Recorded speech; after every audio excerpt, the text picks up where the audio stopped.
Good evening, race fans, and welcome to tonight's Elite Warriors for Peace Classic Series. It is the Rodger Ward Memorial 250 here from Pocono. My name is Robert Hill Jr. Joining me, as always, is Derik Vance. Derik, how you doing tonight, buddy? Not too bad. As you can see, the voice there is trying to get back to normal. Been down the last couple days, but hopefully we'll have a exciting race, and I think it's going to be interesting to see if RC Enerson can build off his tremendous race victory last week, wire to wire, and see what this week has in store for us. So, unfortunately, it actually does look like RC Anderson not here this evening, so he cannot go for a chance at two in a row. Kind of surprising that he's not here tonight, but we'll probably see a great race anyways, even without RC in the field. Here's tonight's race format: 100 laps around Pocono, the tricky triangle here. 50% fuel capacity and 2 sets of tires. That's 1 on the car to start the race and 1 on pit road, waiting for these guys to take a little bit later. Qualifying has just wrapped up here. We'll take a look at the starting grid. On the pole, it is Bill Tyler in the 23 car alongside a Leighton Norgard in the 12. Tyler Fode and Ethan Stanley there in row number 2. Justin Fortner, Chad Frankenfield, Jared Rexing, and Mark Murphy in row number 4. Michael Hossack, he paced practice here tonight. He is starting 9th alongside Jordan Owens, Ryan Schuld, Jim Herrick there in row number 6. Rory Collins, Justin Wadsworth, Mark Rabilis rounding out the top 15 with Shane Coogan, Christopher Bryan, Jorge Neva, Craig Forsyth, Bryson Haw, Bill Colley the second, and Douglas Nelson rounding out the 22 car field here tonight. The field is on pit road here. That's quite the shot of those Lotus cars. The wheels look a little bit bigger than the rest of the car. Yeah, it absolutely does. It kind of looks like a dragster, kind of you see there in the NHRA. But what a power packed field that we have this evening, and it's going to be interesting to see. Are we going to have a repeat winner from the first 2 races? Or are we going to have a new contender emerge here after race number 3? Definitely is possible, as we are going to try to get the points up on the screen here. This is your top 20 in race points entering tonight. It is Jared Rexing, your points leader, over Cameron Rich and Drew Eisenman. Both of those guys not here tonight. RC Anderson also not here. Justin Wadsworth there in 4th, 200 points back of Jared Rexing. Bill Tyler, Tyler Fode, Michael Hossack, Chad Frankenfield, and Christopher Bryan rounding out the top 10. We're also just going to show you here, we do use a different point system depending on the length of the race. This being a 250 miler tonight, your winner will get 500 points. Second place, 400, 350 for third, 300, and so on, all the way down to 12th place with 25 points. So a big opportunity tonight for these guys that are a little further back to go out and gain some points. Yeah, you're absolutely right, and then also too for the individuals, that as you mentioned, are down a little bit in the point standings after 2 races, with a couple folks, a handful of folks, it seems, not participating in tonight's race. That's definitely a huge bit of ground to potentially make up for some of those drivers that have not gotten off to great starts. That is absolutely correct, as Barney the Flagman does have the green flag in hand. Bill Tyler down into the Geico restart zone. Green flag, and we're underway in the Rodger Ward Memorial 250 here at Pocono. Bill Tyler with a great jump over the rest of the field. Yep, as Tyler leads him down into turn number 1, got that machine right there as low as he can on the track, and our first caution already, not even done with lap 1.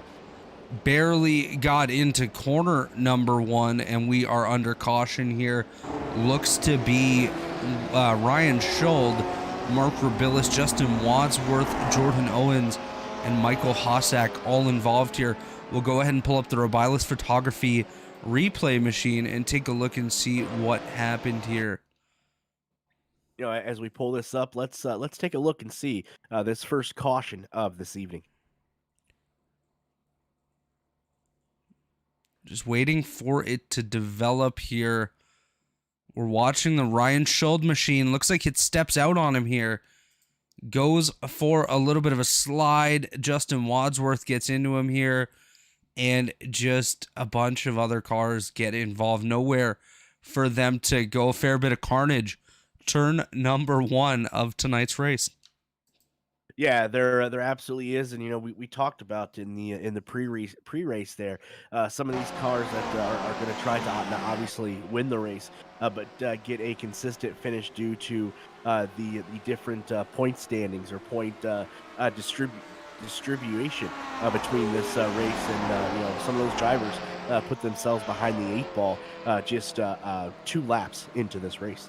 Yeah, absolutely not what they were hoping for. As we see on pit road, Justin Wadsworth down there, Jordan Owen, Shane Coogan as well. All of them on pit road. Bryson Haw is a lap down. 2 laps down. He missed the start of the event here today. Not sure if he has to get behind the pace car or if potentially he's parking there. But Bryson Haw was not involved in that wreck, just missed the start. But early damage for Wadsworth, Owens, and Coogan. Lap number 1 of the Rodger Ward Memorial 250. Definitely unfortunate way to start. Like you mentioned, some of these guys really looking for the opportunity to gain some points here tonight, and that might have just gone out the window with that lap 1 wreck. Yeah, I think you're absolutely right, and it's going to be interesting to see the participants or drivers that were involved in that early wreck there. A, are they going to be able to get back on track? B, how many laps are they going to be down? And what is their strategy going to be now with this early caution? May have really dashed some of the drivers' hopes of winning this evening. So what is their strategy going to be to try to salvage as many points as they can? So early in this race. Yeah, it's definitely going to be tough for some of these guys now. Not only are they going to be potentially multiple laps down, as we see with Owens and Coogan now, both of them multiple laps down, but when they get back on track, how much damage are they going to still have? What is their car going to drive like? Is it going to handle? Is it going to have the aerodynamic integrity to be able to stay up with these guys? So there's a lot of question marks early on, and of course, only 3 laps in. That's really tough for those guys to be down early, but hopefully able to continue on. Ryan Schuld, Mark Robillis have joined Wadsworth, Owens, and Coogan on pit road, so those guys trying to get some damage fixed as well. But of course, Bill Tyler, the leader over Tyler Fode, Leighton Norgard, Ethan Stanley, and Chad Frankenfield. And we might as well take advantage of this time now to shout out our sponsors here. Warriors for Peace is the presenting sponsor of this series.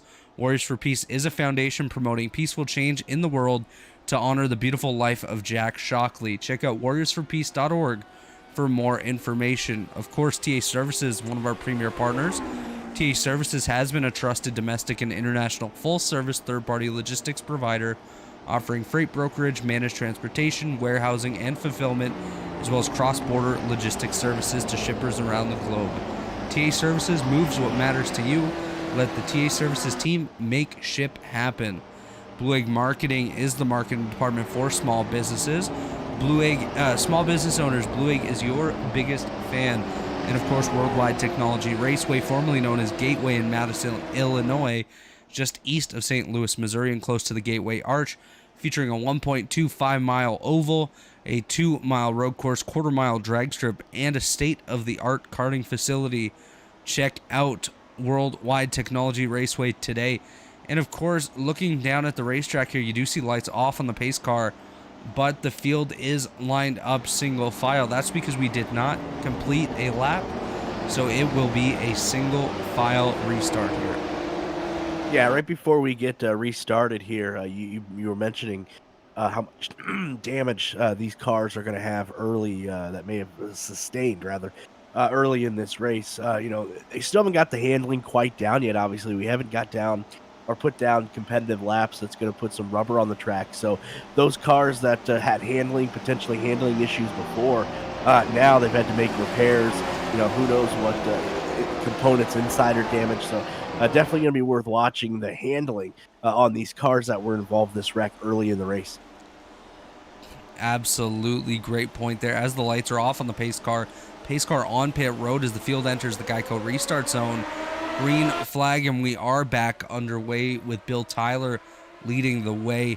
Just an update for those of you at home. Ryan Schuld, Mark Robillas, Justin Wadsworth, Jordan Owens, and Shane Coogan all remaining on pit road there to get damages repaired. We did have an update from race control. Lap 1, a self-spin by Ryan Schuld. Ryan Schuld was issued a tally, and a self-spin involving the 6 of Justin Wadsworth.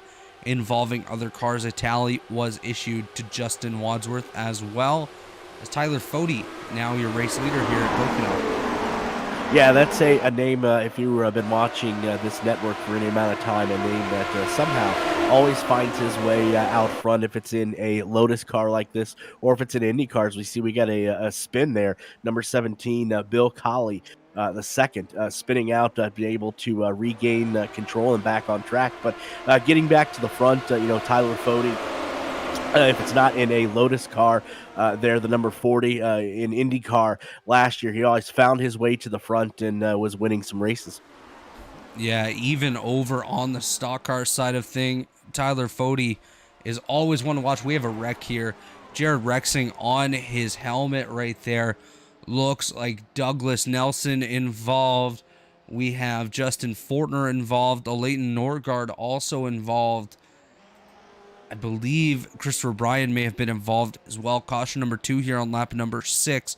We'll take a look on the Robilus Photography replay machine and see what has happened.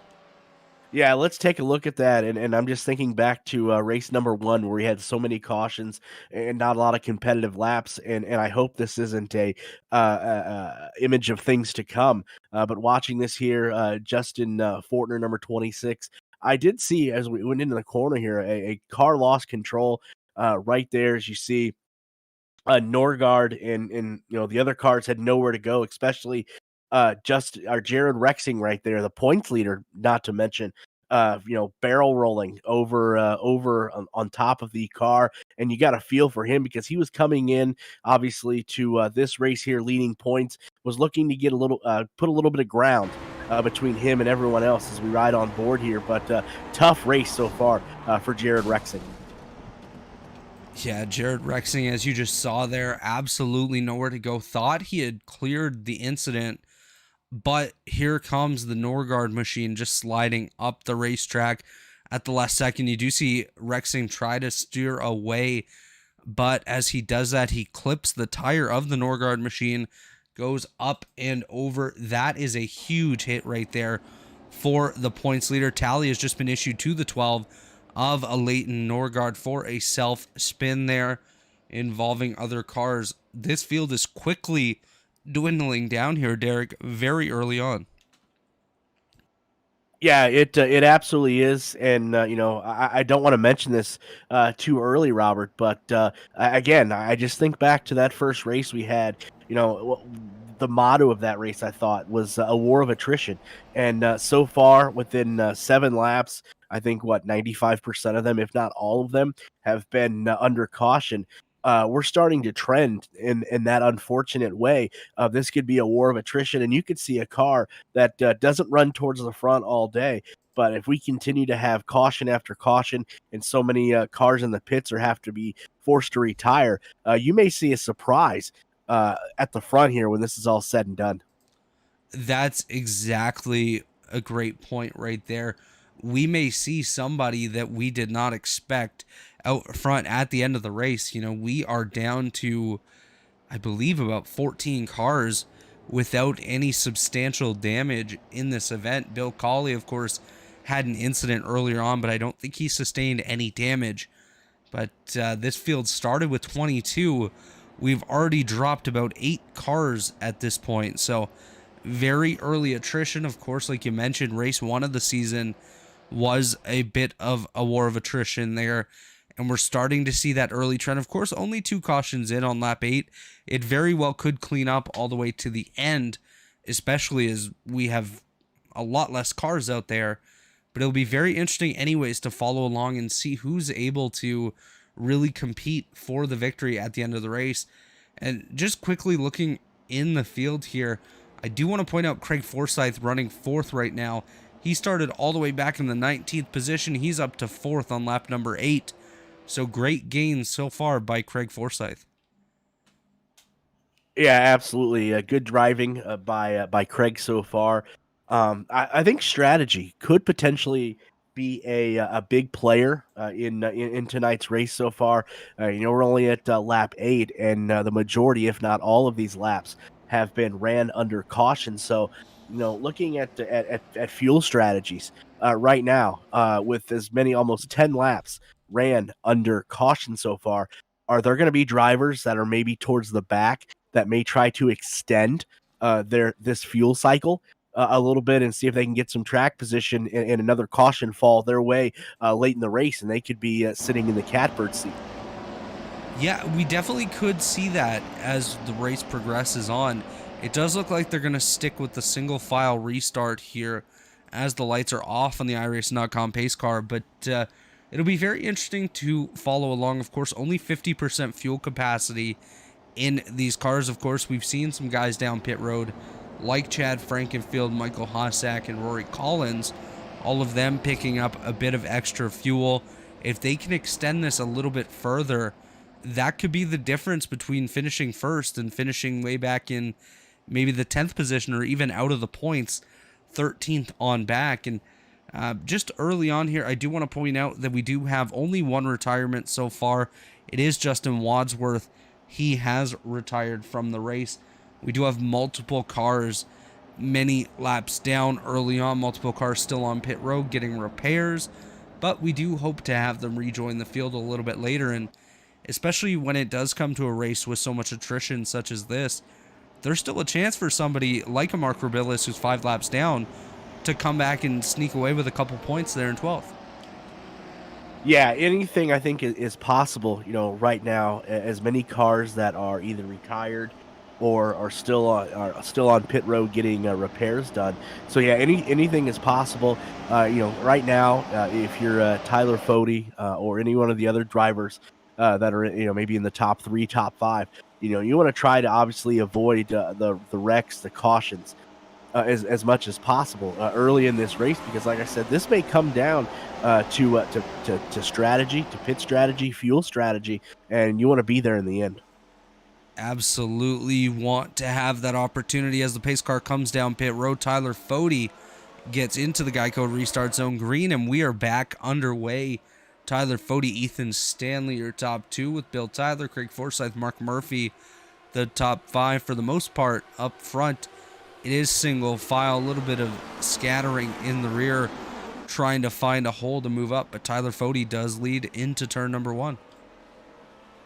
Yes, he absolutely does, as we are at lap number 10. And as you said, the aforementioned Tyler Fode is out on point, but there are a handful of cars. You see one coming up behind him trying to take that lead. But for the most part, so far, Tyler Fode leads early in this race.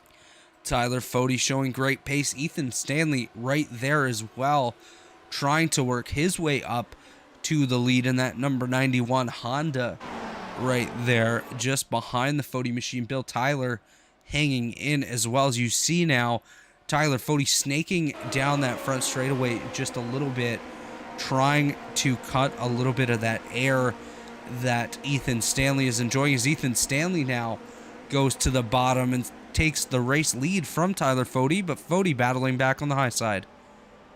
Yeah, good competitive racing early in this race. We haven't had that many competitive laps, but we are at lap number 12. As you see, the lead going back to Tyler Fode. He makes that pass on the outside around Stanley, but Stanley's not going to last very long. He wants to get the lead back. As we just saw Ethan Stanley go a little bit higher than he would have liked in that previous corner, turn number 2. It almost gave Bill Tyler the opportunity to jump up into into that second position. But of course, Ethan Stanley able to hold on to that again. Tyler Fody doing a little bit of snaking here on that front straightaway, trying to cut off the draft, as it looks like the field has single filed out for the most part, just trying to log some laps here and see what they can do. We'll look a little bit further back in the field. Of course, closest battle is this battle for the race lead. Actually, we'll stay here as Ethan Stanley is closing in that gap just a little bit more. Yeah, Ethan Stanley trying to get the lead back, but Tyler Fody doing everything that he can behind that wheel to hold the lead. And we've seen the last couple laps there, Tyler Fody, when he comes down the front stretch, going into one, he likes to snake it. As you say, interesting strategy that is done actually here at the world-famous Indianapolis Motor Speedway coming out of Turn 4.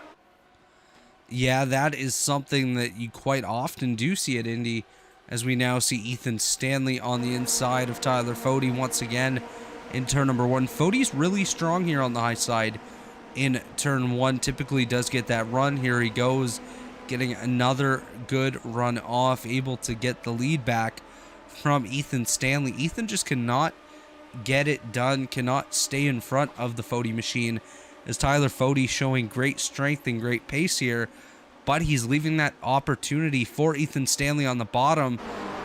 As you know, we also have to watch here. If Ethan Stanley goes in a little too hot, there's a chance those leaders could make a little bit of contact as well.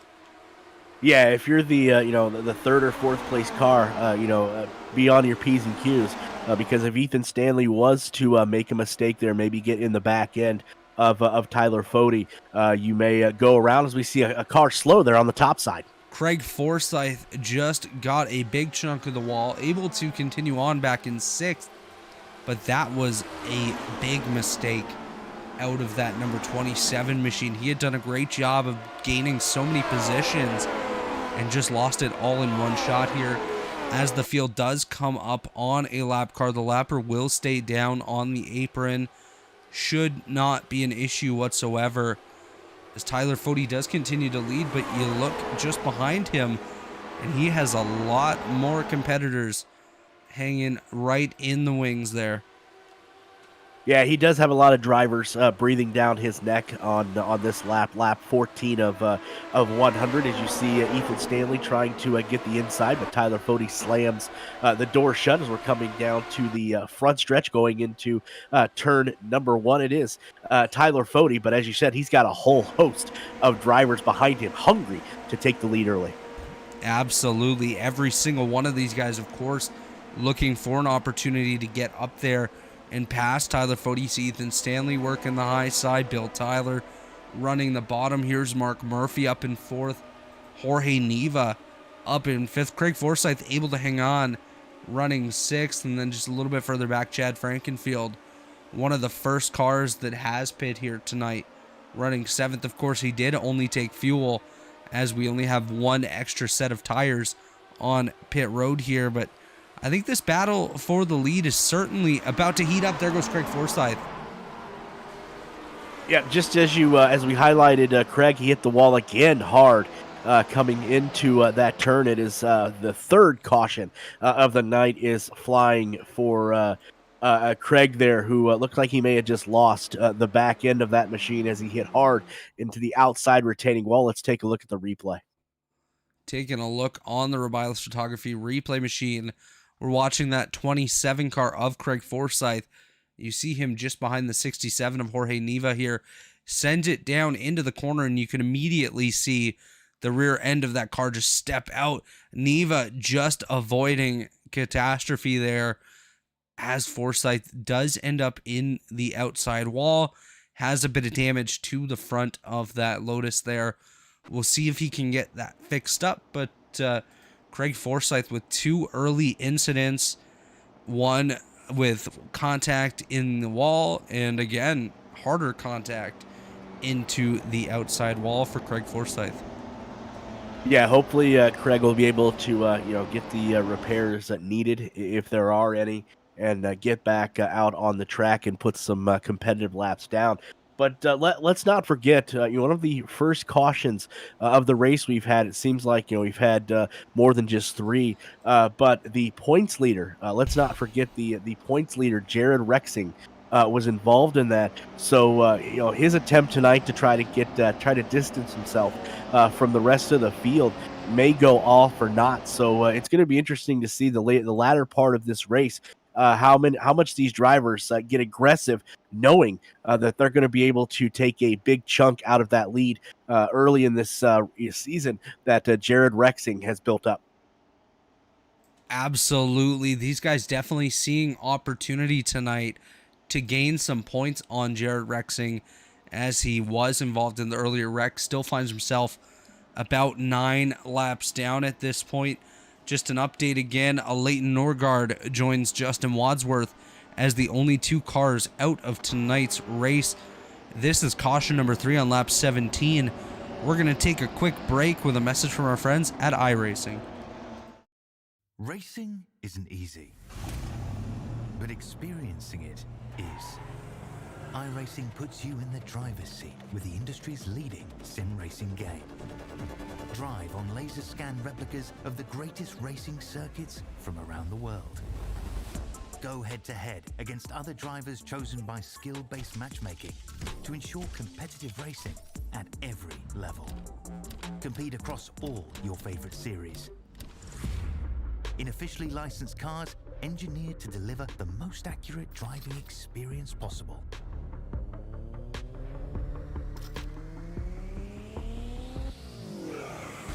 Join a race or host your own with players from across the globe. Race against the computer or in a league with friends. Feel the thrill behind the wheel. Visit iRacing.com.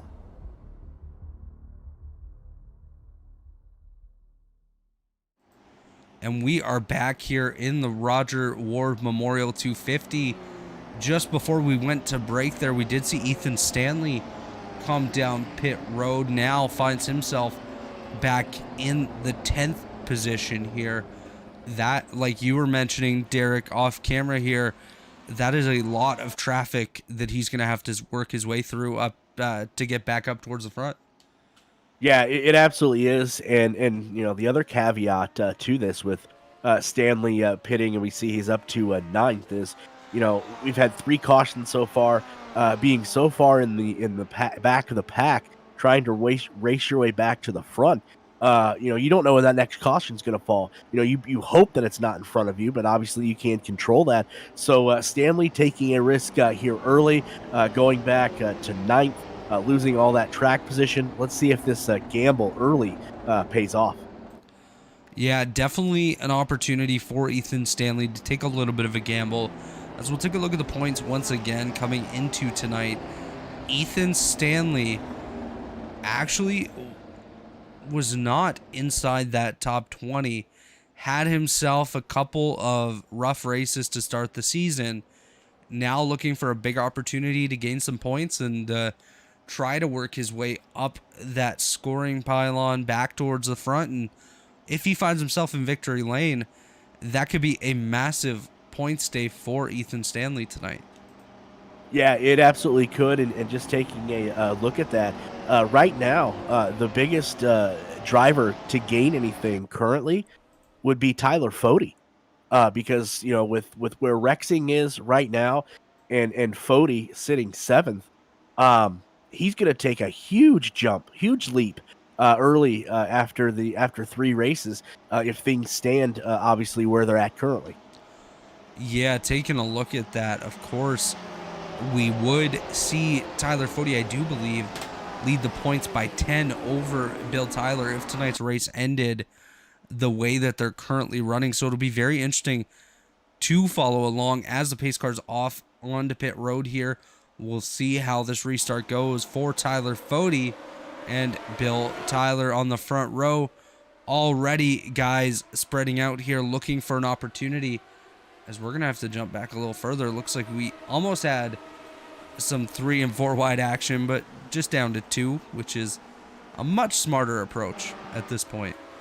Yeah, obviously, with only a handful of competitive laps ran, but yes, they go down the backstretch there, single file for the most part. Tyler Fody and then Bill Tyler right there in second. So they both have a lot to gain tonight if they can get a good finish here. Absolutely, as they look at the scoring pylon and see Jared Rexing 11 laps down, back on track. One car, Bill Colley, the second, into the outside wall. Caution number 4 is out here in the Rodger Ward Memorial 250. We'll take a look on the Robiles Photography replay machine and see what happened. Yeah, fourth caution here at lap 20. You said for Bill Colley. Let's take a look and see what transpired. Looks like it just snapped on him entering the corner. He kind of entered it a lot higher than I would have anticipated. So I do wonder if a part of this spin was trying to force the car to turn, as I think that was Jared Rexing that just squeezed past there and almost ended. No, that was not Jared Rexing. Lucky for him. I did think it was Rexing that nearly got caught up in that wreck, but Bill Colley, caution number 4. Yeah, I think you're absolutely spot on that he may have even gotten a little deeper and a little higher than he anticipated. As you see that back end just snap out, and I have to say I want to point this out that the first 3 races that we have done so far, especially here at Pocono, maybe not as much at Mazda last week, but we've noticed if you get too high in these cars, you get too deep. That back end just doesn't stand a chance, and it just whips out of there. Yeah, it's definitely tough when you do enter high. As you see from race control, 31 self-spin, that is Bill Colley. Tally has been issued as we see Jim Herrick come down pit road from the 4th position there. Following him down is Michael Hosick and Douglas Nelson, the only 3 to come down pit road there. And just kind of scanning through the field, only 3 cars have not come down pit road yet. Actually make that 4. Christopher Bryan has not come down pit road. Neither has Tyler Fody, Bill Tyler, or Jorge Neva up front. So the top 3 in the 10th place car have not been down pit road yet.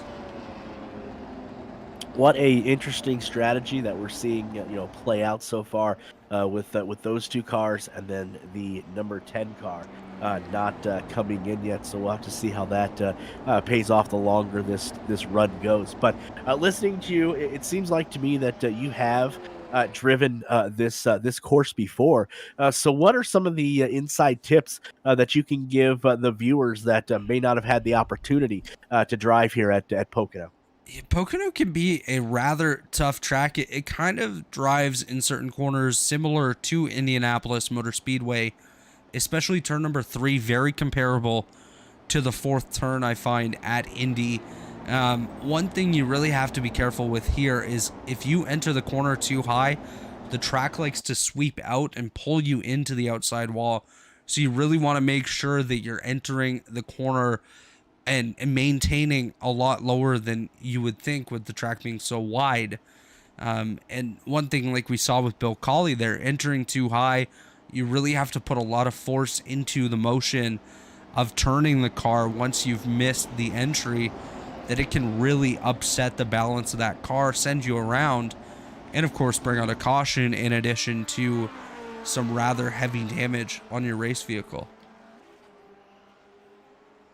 Yeah, good analysis there from somebody that has driven at Pocono before, and myself, I have not yet haven't got the opportunity to do so, but it does look like as these other tracks that we have been to so far in this young season, it definitely has hit its challenges, and the drivers tonight are trying to not only learn a new car, keep in mind that this is only the 3rd race that some of these drivers have been behind the wheel of this car, but they're trying to, learn and adjust to the challenges that Pocono brings.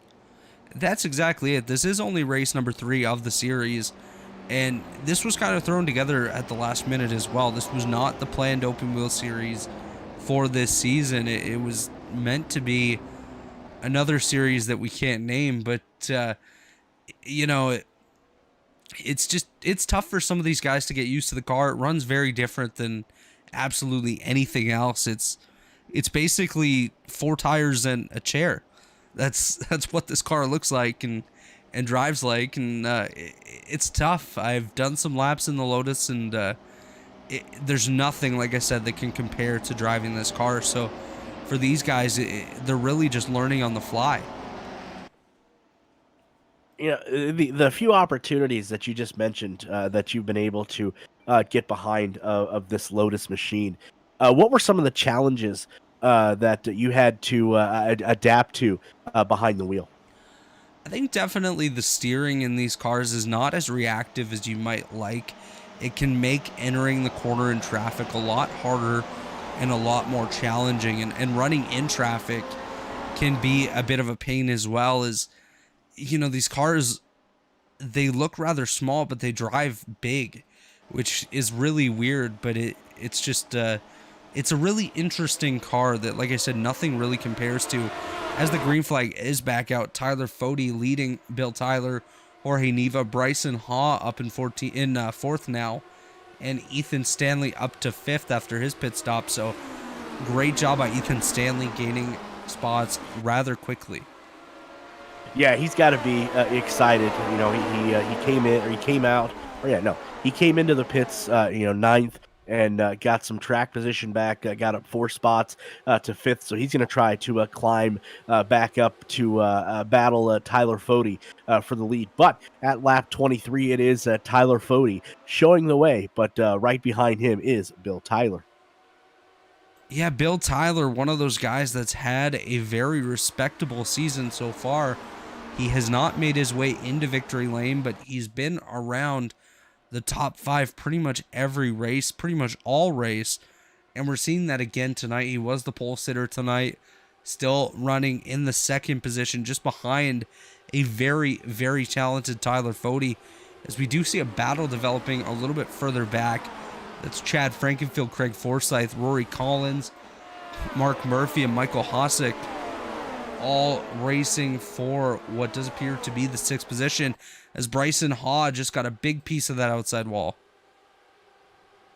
Yeah, I seen him, and I was wondering if that was the same car that had to apply a little bit harder on the brakes, as I seen a plume of smoke coming from his machine. But I did see he got a little too high up there in the marbling, and we'll look at the replay and see what damage is done. You know, no caution flag here, but let's check this out.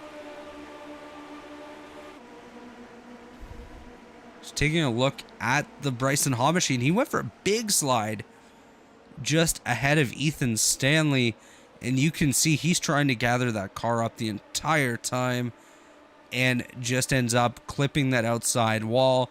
And once you get that wall, it just grabs onto you and does not let go. Yeah, you're absolutely right, but to his credit, he was not able to collect any other cars. So we stay green here at lap 25. It's been Tyler Fody showing the way about 1/4 of this race down. Tyler Fody's led, I believe, almost every lap. Maybe 1 or 2 was not led by the Tyler Fody machine, but just about everything else has tonight, as his number 40 machine has looked really, really solid. One guy to point out that is back up into the 4th spot now is Ethan Stanley. Was able to work his way around Bryson Haw with his issues there. Now back in 4th, looking to get by Jorge Neva and Bill Tyler rather quickly to get up to Tyler Fody. But it's going to be very interesting to follow along and see what the pit strategy is for these guys as the race does go along. Of course, Neva, Tyler, and Fody have not pit yet, so that will also come into play. They have not taken any fuel, so they will have a lot less fuel on board than some of these other cars inside the top 5, such as Stanley and Frankenfield. Yeah, it's definitely going to be interesting to see the strategy that Ethan Stanley has put together here. Entering the pits early, he has got his way back up into the top five, fourth currently. But looking at scoring, I believe you're correct in Tyler Fode has led every lap. I think the only person to pass Tyler Fode this evening was Ethan Stanley, but Tyler Fode was quickly to regain the lead.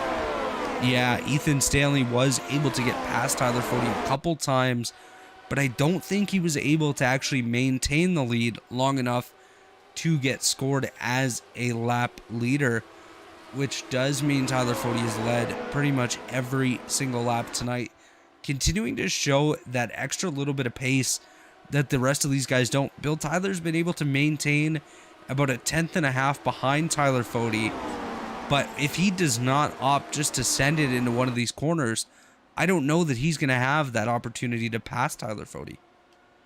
Yeah, Tyler Fode definitely looks strong early in at lap 28. But Tyler trying to step out there as he does take the lead away from Tyler Fode. But Fode's going to try as hard as he can, pedal that car as hard as he can to pass Bill Tyler. As you see Fode going back on the outside to regain the lead. That is where Tyler Fode tonight so far, Rob, has made his money, that outside line. Tyler Fode's been exceptionally strong on the high line. Anytime anyone's really had a chance to pass him, we've seen Tyler Fode really battle back, just lock it down on that high side and get it to stick and go right on by. As from the blimp view, when Tyler Fode was battling with Bill Tyler, I saw Bill Tyler putting in a lot more wheel input to keep it on the bottom line there. So I wonder if these tires are starting to get a little upset as Bill Tyler looks back to the inside of Tyler Fode. Yeah, Bill Tyler does overtake the lead there. But again, Tyler Fode stays on that high line, and it looks like he may regain the lead. So it's going to be interesting to see, how they can take away that high line from Tyler Fode, because if he's going to be able to stick in that high line all night for the remainder of this race, 71 laps or so, it's going to be hard to defeat Tyler Fode this evening. That's going to be one of the hardest things. Tyler Fode's done a nice job of protecting the bottom, but when he does open it up, he's just so strong on the high side. Like I said, able to just lock it down and really just grip up and go on the high side, get the position back, and he's being very strategic on these straightaways as well when it comes to the snaking, as he nearly pulls Bill Tyler up into the side of that Jorge Neva machine. Bill Tyler back on the rear of Tyler Fode here. I wonder if he's going to try to make another move into turn 2. I actually don't know that he'll have a chance to get there. Just looking, we have a 4-car breakaway here with Tyler Fode, Bill Tyler, the number 3 or the third place machine there in Neva, and then Ethan Stanley. But remember, 1, 2, and 3 still need to pit. So Ethan Stanley may be sitting in the catbird seat if and when those first 3 cars do decide to pit, as we have a 5th caution flag just coming out. As we look a little bit further back in the field, try to see who was involved in that one. I think it was Michael Hosick. We'll take a look on the Robiles Photography replay machine and see what happened to Michael Hosick here. Yeah, as we're coming down the backstretch, you see the overshot here of the number 24 machine, Michael Hosick, and as he's getting ready to drive this into the corner. Let's see what happens here. He just gets a little too low, gets out of control down there along low side of the track, and again, just as we've noticed with a lot of other cars here and other races, that back end just snaps out. Yeah, you really have to wonder if it's just the force that they're putting on the rear ends of these cars into the corner. We're going to ride on board with Michael Hosick here down into the corner and see if we can really spot the moment it goes wrong. Yeah, you can see right there, he just puts a little too much power onto the car entering the corner, and right here, it just snaps. Around he goes into the outside wall, nearly saved it, but unfortunately could not.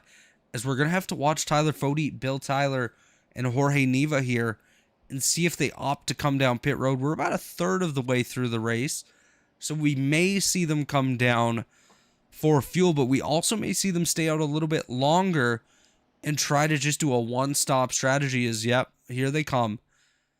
All of these guys are coming down pit road, including Ethan Stanley.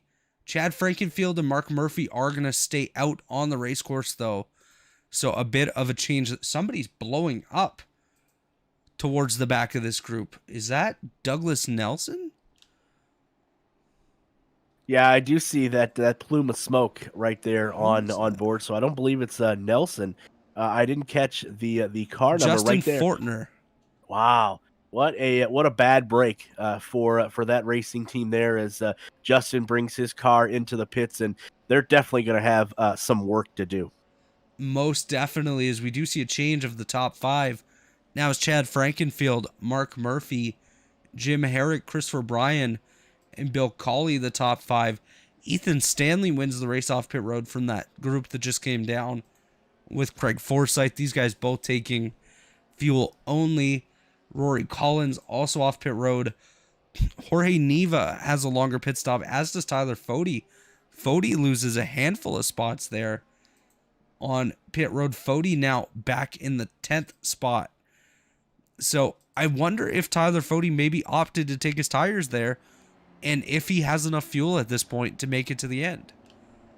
Yeah, with him being, falling from the top dog spot there, back to 9th. We're going to find out a lot about Tyler Fode's car here in this run. Is his car as strong as we think it is? You got to think that Tyler Fode is going to do everything he can to ride that high line. He's been so dominant in there in the first 32 laps of this race. So we're going to see if that's where Tyler Fode elects to ride and see how his car adapts. Yeah, it'll definitely be interesting to follow along with Tyler Fode. Again, he's going to restart back around the 9th position. Actually, as we see a couple cars come down pit road ahead of him here, that'll push him a little bit closer to the front as Bill Cawley and Christopher Bryan both come down pit road here as well. Another car also on pit road with them. I think that's Jared Rexing. Yes, it is. So it actually looks like Tyler Fode will restart in the 7th spot. Still a lot of work to do to get up to the front and to pass guys like Frankenfield, Murphy, Herrick, and now Ethan Stanley, who is up in the 4th position. So a lot of work for Fode to do to try to work his way back up there. Plus, if he did take his set of tires there, he has nothing left in the pits, and he won't want to tear through it too quickly, because then he will not have any rubber left for the end of the race. Yeah, going to be interesting to see what strategy Tyler and his crew went with, and how successful it is here with about 66 laps, 67 laps left to be exact. But the one thing I want to point out, Tyler has been Tyler Fode, that is. Has been dominant in the first 32 laps of this race before coming in and relinquishing the lead. But remember, Tyler Fode's car has been in clean air for the last 32 laps. How is his car going to react to dirty air and cars being in front of him compared to how he was the first 32 laps when he was sitting pretty in the pole? That's exactly it, Derik. I don't even know if Tyler Fode really got that much practice in tonight, so there's a good possibility that this could be the first dirty air that he's going to experience in this race. So we'll definitely have to keep an eye on Tyler Fode as the pace car is about to turn on a pit road. We did see a notice from race control. Jorge Neva was assessed a drive penalty for driving through too many pit boxes as Chad Frankenfield does get on the loud pedal. We are back underway here on lap number 34. Yep, back on lap 34 as Chad Frankenfield is going to lead the group down into turn number 1 as we see Tyler Fode down there on the bottom side of the track. You got to think he is trying to, as best as he can here, get to that high side because his car definitely hooks in right there. Just talking about it, his car hooks into that high side. Now it's time for Tyler to go to work. Tyler definitely going to have to work his way up to the front, as at the front we do see Chad Frankenfield leading Mark Murphy. Mark Murphy in a bit of a battle here with Jim Herrick, the third place car. Just a bit behind them is Ethan Stanley, who I definitely think we do have to keep an eye on as well here, as there's a good chance that Ethan Stanley is able to work his way up to the race lead. As Ethan Stanley currently scored in 4th, but there is another car ahead of him here. I don't really know who that is. Yeah, as you're riding along here with Ethan Stanley, he's trying to get by number 44 there, Jim Gets by Herrick. Jim Herrick. Yep, gets by Jim with no problem there. So it's going to move Stanley up to the number 3 position. But yes, I do see Jordan Owens, excuse me. The 16th place car currently is the one that is the extra car. Hopefully he'll take the bottom side of the track there, so the racing can continue uninterrupted. Yeah, definitely interesting to see a lap car up here in the battle for the lead, as you actually see Jordan Owens and Mark Murphy side by side there. Murphy, the second place car, probably not too pleased having to battle a lap car right now to try to get up to the race leader. I guess that's something in these Lotuses that is a little bit different, where the lap cars don't necessarily get sent to the rear of the field. They just kind of line up where they are, which is very, very interesting, as we see Tyler Fode now into the top 5, chasing down Craig Forsyth. But Chad Frankenfield does continue to lead over Mark Murphy. Yeah, absolutely. Tyler Fode again, he's got his work cut out for him. He is currently in the top 5, driving that high line where it seems like his car has connected so far in this race. But one person that's got to be loving this racing, especially with a car that is a lap down or so, is Chad Frankenfield, as he is trying to put a little distance behind him in all of the rest of the machines here on lap 37. Chad Frankenfield in that Little Eagle Racing car doing a great job out front right now. Mark Murphy did clear the lap car of Jordan Owens. Now he's about to have another strong battle of his own here, as here comes Ethan Stanley into the picture. Stanley going for that second spot, and he is certainly going to put up a battle here. Yes, he most certainly is, but don't look now in your rear view mirror. Tyler Fode has crept back up into the top 5, currently 4th, and right now he may be a man on the mission trying to get back to lead point. Yeah, Tyler Fode definitely on a bit of a mission here. Certainly going to be up in the party here momentarily, as you do see Ethan Stanley approaching that lead car of Frankenfield. We're about to have a battle for the race lead here, as Ethan Stanley looks to the high side, trying to get around the Frankenfield machine. Chad got a great run there, as you now see Tyler Fode going by the 45 of Jordan Owens. Next up for him is Mark Murphy, who's just ahead of him here, as there goes Ethan Stanley ahead of Chad Frankenfield. Ethan Stanley now your race leader. Oh, big contact for Jordan Owens in the outside wall. Yeah, that's one thing that we were kind of worried about, is those lap cars not giving away, not going to the low side of the track to let racing continue. Almost had another caution come out, but good thing those drivers were able to save it. Chad Frankenfield retakes the lead here at lap 39, but Ethan Stanley says, not so fast, my friend, as Ethan Stanley to the point going into 1. Now entering the picture closer than ever. Here's Tyler Fode looking to the inside of the Mark Murphy machine, currently running 4th. I think he's going to be battling for that lead spot in a lap or 2. But right now, Chad Frankenfield and Ethan Stanley putting on a great show here. Mark Murphy as well, right up inside that battle for the lead. Craig Forsyth also waiting in the wings there, Nice rebound for him after some earlier contact with the outside wall. Actually, a couple bits of contact there. Able to maintain in the top 5. So good drive by Forsyth there. As Chad Frankenfield does clear back in front of Ethan Stanley for the race lead. Tyler Fody looked to the inside of Mark Murphy there as he's going to help Mark Murphy now go for the race lead. New leader, Mark Murphy in the 69.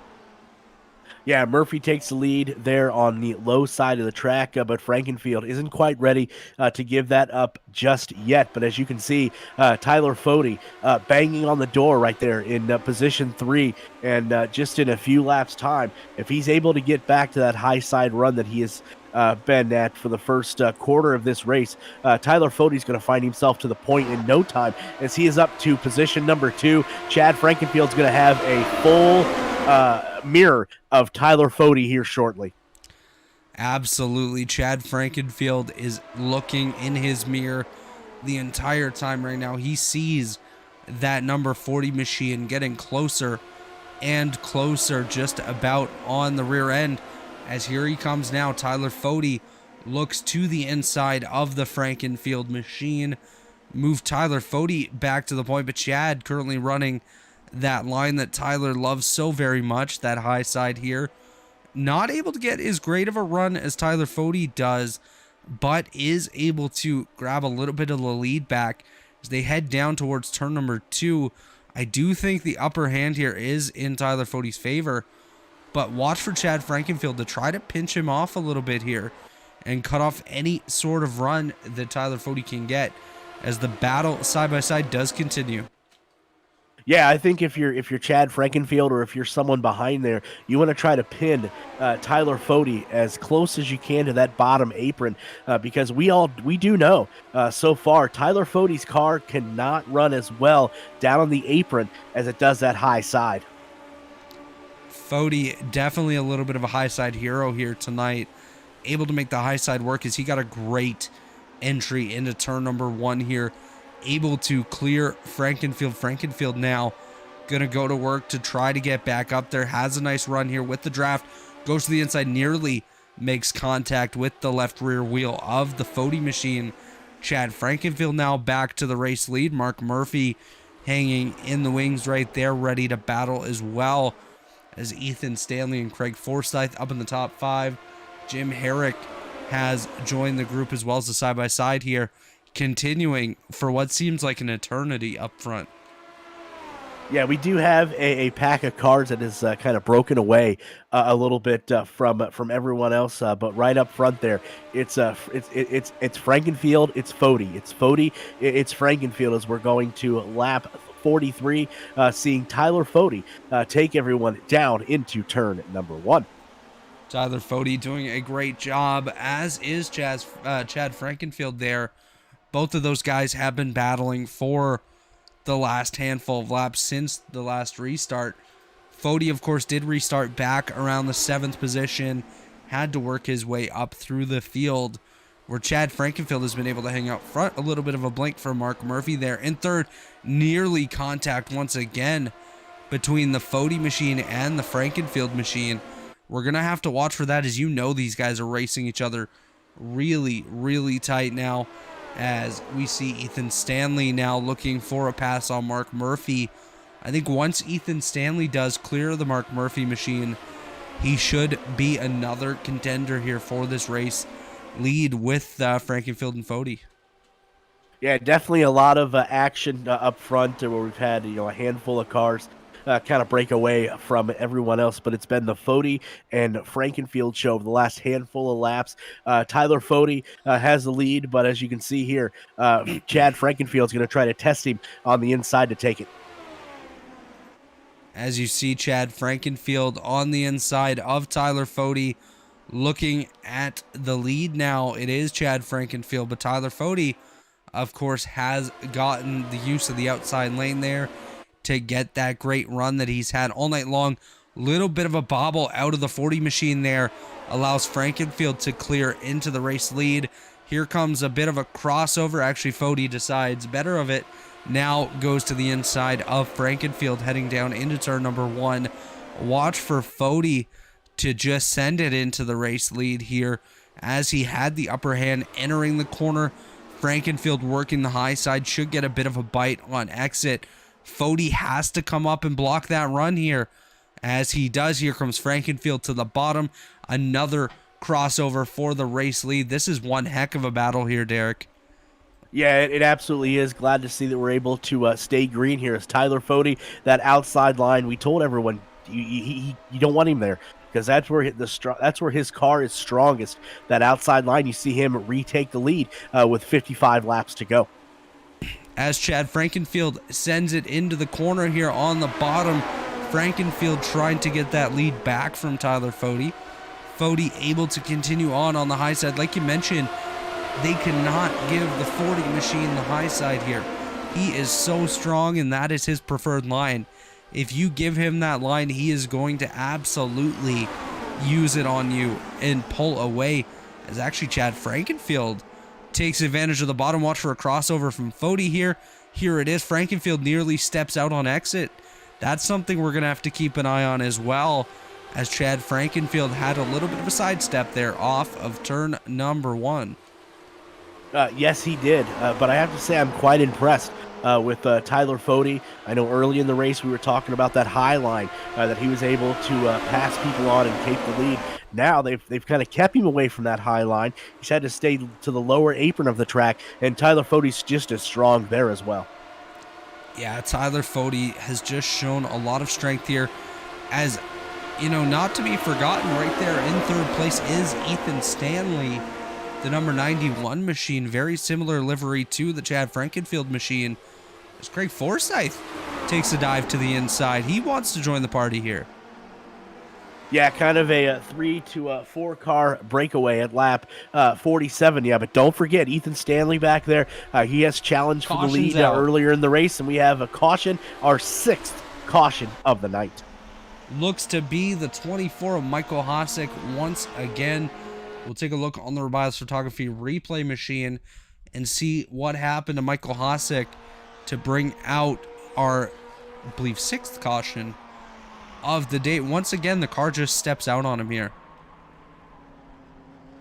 Yeah, you know, we're starting to learn, I think, a little more about these machines, obviously, with every race, and it does seem like, and you know, this may be in motorsports in general, but specifically with this Lotus car, if you drive it in too deep, you know, there's no margin for error.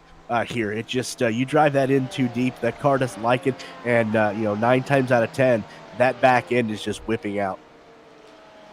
Yeah, absolutely. We're really seeing the rear end of these cars step out on these guys, which has been the cause of many of our yellows here tonight. I believe about 4 out of the 6 have really been by self spins to begin with. A couple have involved other cars, but very interesting to see how these cars have just been really upset. We are approaching halfway. When we go green once again, we will be less than 50 laps to go. It is Tyler Fody and Chad Frankenfield leading the field here. We'll see if they opt to come down pit road. If these guys do have tires, I would imagine that they would think about taking them now and trying to go all the way to the end if they can on fuel without having to come down pit road again. We'll see when they come around who opts to come down pit road, who doesn't. If strategy comes into play, maybe somebody like a Bryson Haw or a Bill Tyler kind of go for it, throw something out there, see if it sticks. But we are coming around to pit road, and we'll see who opts to come down. Yeah, it's definitely going to be interesting to see how strategies play out. You know, we're a little less than halfway here at lap 48. At what point do you think that maybe the leaders, Chad Frankenfield, Ethan Stanley, Tyler Fody, are going to show their hand? Are they going to wait, or will they wait till the last possible moment to do it? Well, as we see Chad Frankenfield on pit road now, as well as Mark Murphy, I think it's going to be very, very interesting to see what these guys opt to do. Let's watch for the Frankenfield machine. There he goes. He's up on jacks, Derik. He is taking his 4 tires. So it'll be very interesting to see how that Frankenfield machine handles in comparison to the rest of these leaders.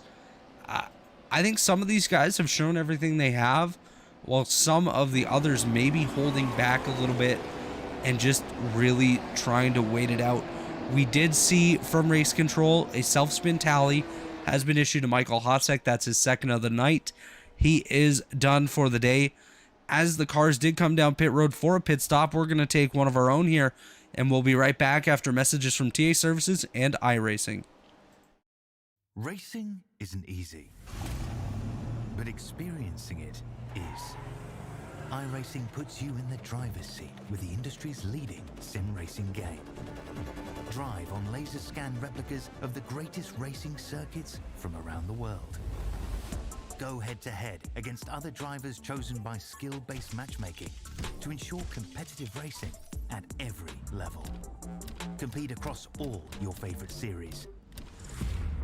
In officially licensed cars, engineered to deliver the most accurate driving experience possible.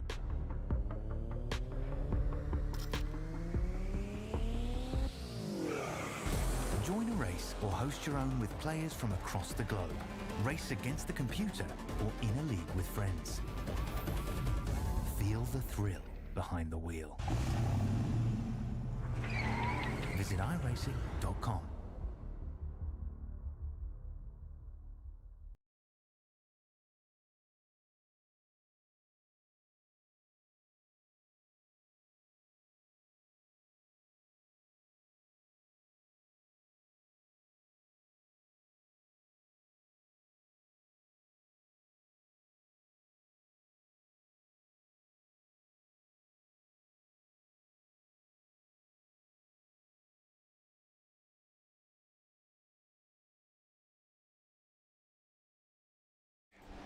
We are back here at Pocono. This is the Rodger Ward Memorial 250 on the Elite Racing Network. It is the Warriors for Peace Classic Series. Of course, that was our friends at TA Services as well as iRacing. TA Services is a great premier partner here in the Elite Racing League, as well as Blue Egg Marketing. Blue Egg is the marketing department for small businesses and Worldwide Technology Raceway, as well as a motorsport racing facility in Madison, Illinois, home to a 1.25-mile oval, 2-mile road course, quarter-mile drag strip, and a state-of-the-art karting facility. Check out Worldwide Technology Raceway today. And our series sponsor, Warriors for Peace. Warriors for Peace is a foundation promoting peaceful change in the world to honor the beautiful life of Jack Shockley. Check out warriorsforpeace.org. That is warriors, the number 4, peace.org for more information. Derik, back on the racetrack. Tyler Fody does continue to lead, but at the halfway point here, what are your thoughts so far on what we're seeing here at Pocono? Yeah, we're halfway here. Tyler Fody. It doesn't matter if he has to race at the apron of the track or if he can race that top side. It doesn't matter to him. He can hook up anywhere as we're about ready to go back under green. Absolutely. Tyler Fody, very strong all around. As the green flag is back in the air, it is Tyler Fody on that loud pedal, getting going once again. As we see Chad Frankenfield diving out of line there, trying to work his way back up. Looks like he's about to be 3 wide with Mark Murphy. They think better of that, go back to 2 wide. As Chad Frankenfield has a little wiggle in the corner. Of course, he is on fresh tires. It'll be interesting to follow along that machine and see how Chad works his way up, how that car handles. But at the front, of course, Tyler Fody leading Craig Forsyth, Ethan Stanley, Jim Herrick, and Jorge Neva up in that top 5. Yeah, as we go to lap 52, we see that Tyler Fody is the head of the field so far, but there are cars in the back there, specifically Chad Frankenfield, who was just at the point just a few laps ago. He's got his work cut out for him as we're riding on board here with Chad Frankenfield in the number 15 Little Eagle Racing.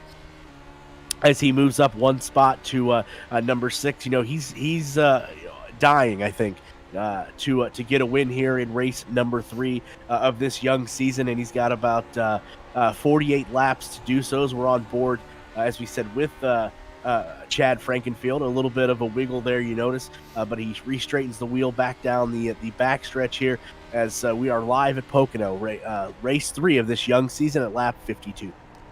Yeah, as we see here, Chad Frankenfield able to dive it in there a lot further than some of these guys ahead of him. Of course, he is on new tires, as you see him trying to work the high side around Jorge Neva. Up front, though, Craig Forsyth just got out of line a little bit, trying to work the high line there. Tyler Fode is still leading this as Chad Frankenfield is side by side with Neva. Move Frankenfield now into the top 5. Chad Frankenfield with some great gains here on this restart, as here's Craig Forsyth now on the inside of Tyler Fode for the race lead. Yeah, somebody that we didn't know we would see at the front here so late in this race. I know earlier in the day he did bring out the caution flag a few times, self-inflicted, but Forsyth driving to P2, looking for more. Yeah, Craig Forsyth looking very strong right now. He is by far the biggest mover in this race, Derik. Up 17 spots, started 19th out of 22 tonight. Currently finds himself up in second. So no matter how this race goes, as long as he gets himself a fairly decent finish, I think Craig Forsyth definitely has to be pleased with his performance tonight. 47 laps to go as here comes Chad Frankenfield battling for that second spot with Craig Forsyth. Frankenfield got up here a lot quicker than I anticipated. Yeah, I'm surprised to see Forsyth right there at P2. All the self-inflicted wounds that he had earlier in this race, but hats off to him. He has driven his tail off there, worked his way up to P2, and he's given Tyler Fode all he wants and some. Absolutely, as we do see once again Craig Forsyth going for the race lead on Tyler Fode. Craig Forsyth does clear and is coming down the front straightaway. Is he going to lead a lap here? He will not. Tyler Fode just edges him out. Craig Forsyth thought he was going to get credited with the lap lead there. Tyler Fode said no to that, as now we see Chad Frankenfield on the bottom chasing down the Forsyth machine, and Ethan Stanley just behind him. This is one heck of a battle at the front. A lot of different characters that we maybe didn't expect, such as Craig Forsyth up here. And we hadn't really talked about Chad Frankenfield early in the event, but he was able to find his way up here as well. A little bit of strategy calls, but nonetheless, Chad Frankenfield and Craig Forsyth right up there in the podium positions as Craig Forsyth steps out there.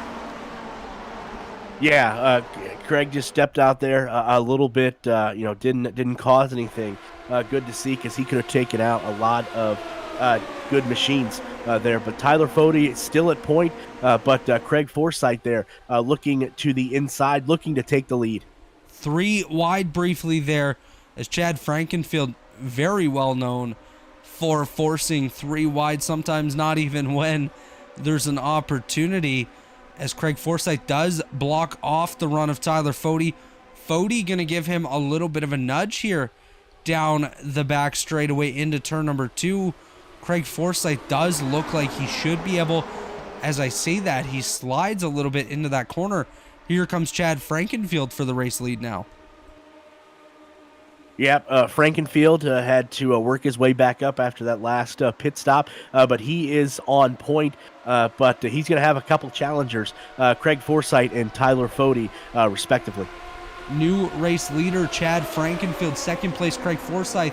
We're 3 wide again. Here comes Tyler Fode on the bottom. Watch for this to get a little sketchy. Chad backs out of it, makes the smart call. Craig Forsyth stepping out again. He's still collecting that number 27 car, as now it's getting tight for the 3rd position as Jim Herrick enters the battle, as does Ethan Stanley.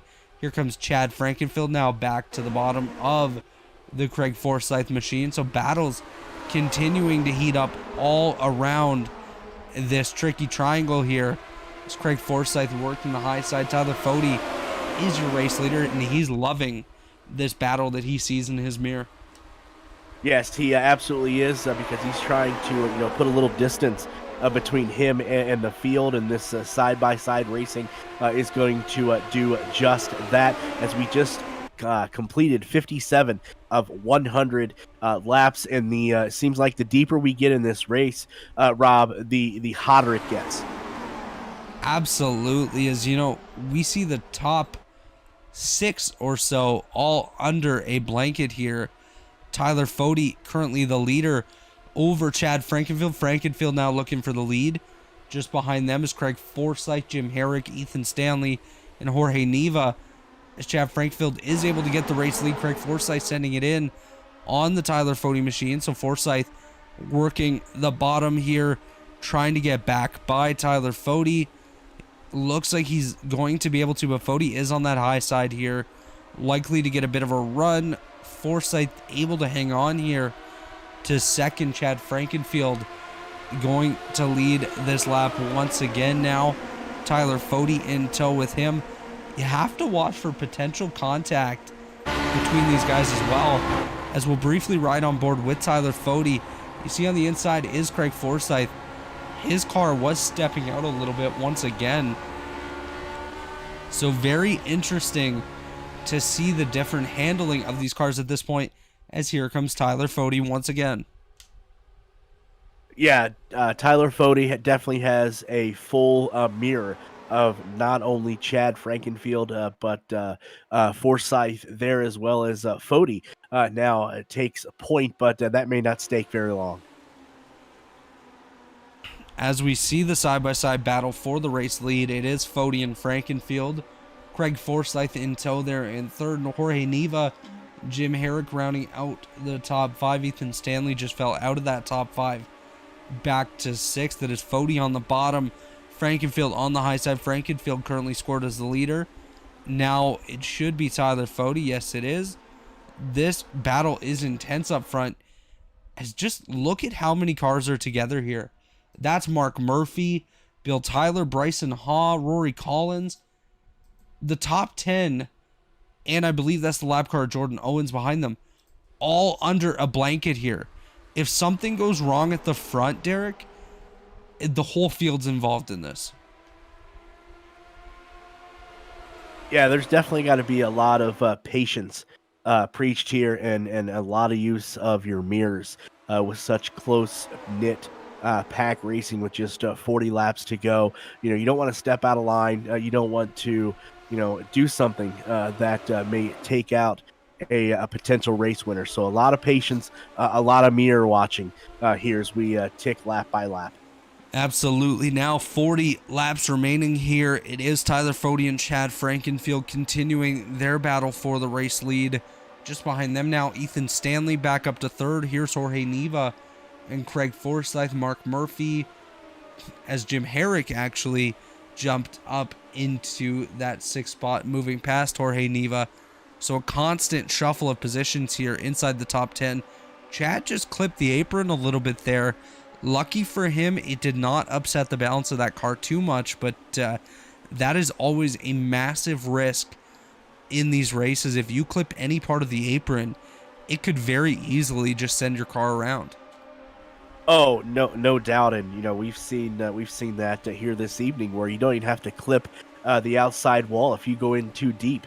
That backside wants to whip out. So definitely seen that tonight. Like I said, got to be a lot of patience here as we see too wide coming in to turn number 1, but they back off a little bit, and it's single file behind there, as Tyler Fode still on point.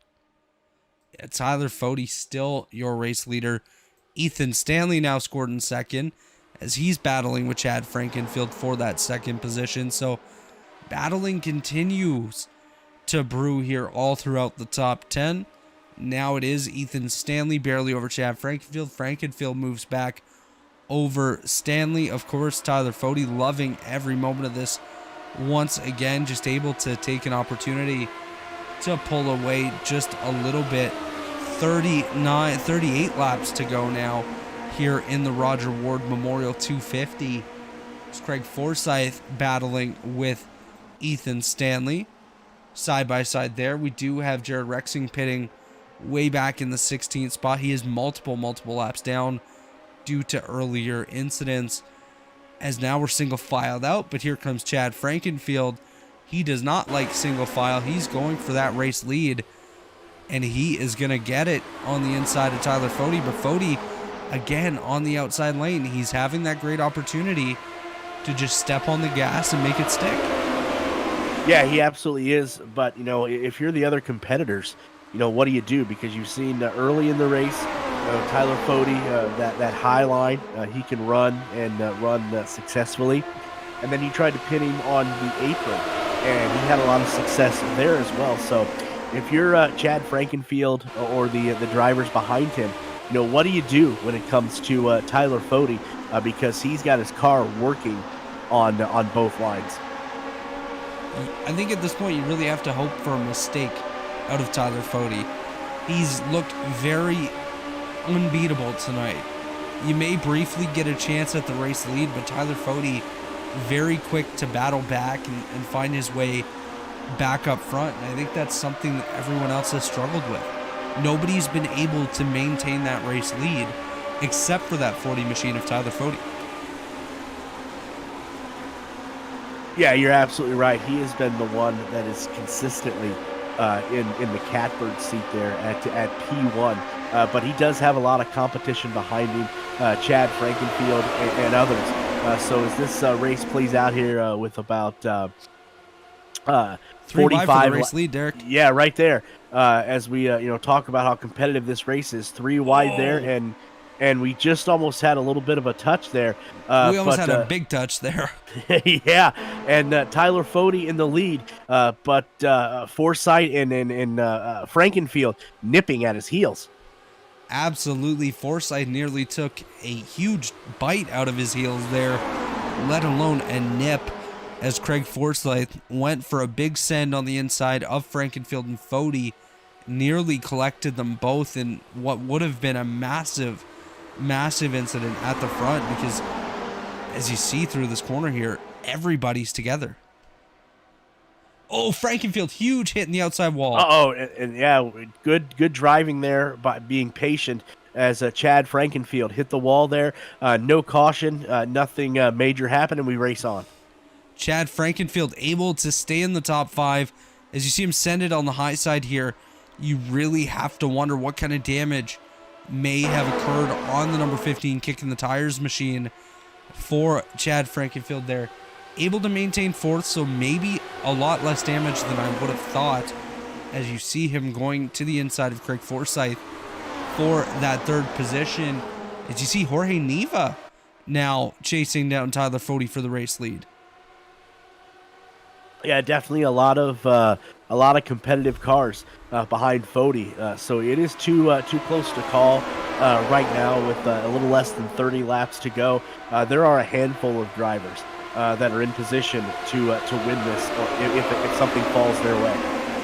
Absolutely. As we look a little bit further back in the 5th place now, we see Bryson Haw, who we haven't really seen up front too much tonight. At the start of the race, he actually missed the start, was 2 laps down, and now finds himself up in 5th. So perseverance paying off here as we have a side-by-side battle for the race lead. That is Jorge Neva and Tyler Fode. Great drive by Neva. He's up 16 spots tonight.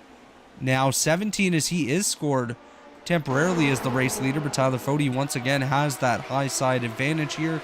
He's got Craig Forsythe just behind him, as well as Chad Frankenfield. But Jorge Neva doing a great job. Yeah, he absolutely is. A hat tip to him for keeping his machine towards the front of the field as Fode regains the lead. But yes, what great racing so far that we've had. I think this has to be the best race so far here in this young season. As we just saw Chad Frankenfield there send it to the bottom 3 wide there, still 3 wide for the race lead. Frankenfield on the bottom. Ooh, nearly wheel-to-wheel contact with Jorge Neva. Tyler Fode able to just escape from potential disaster there.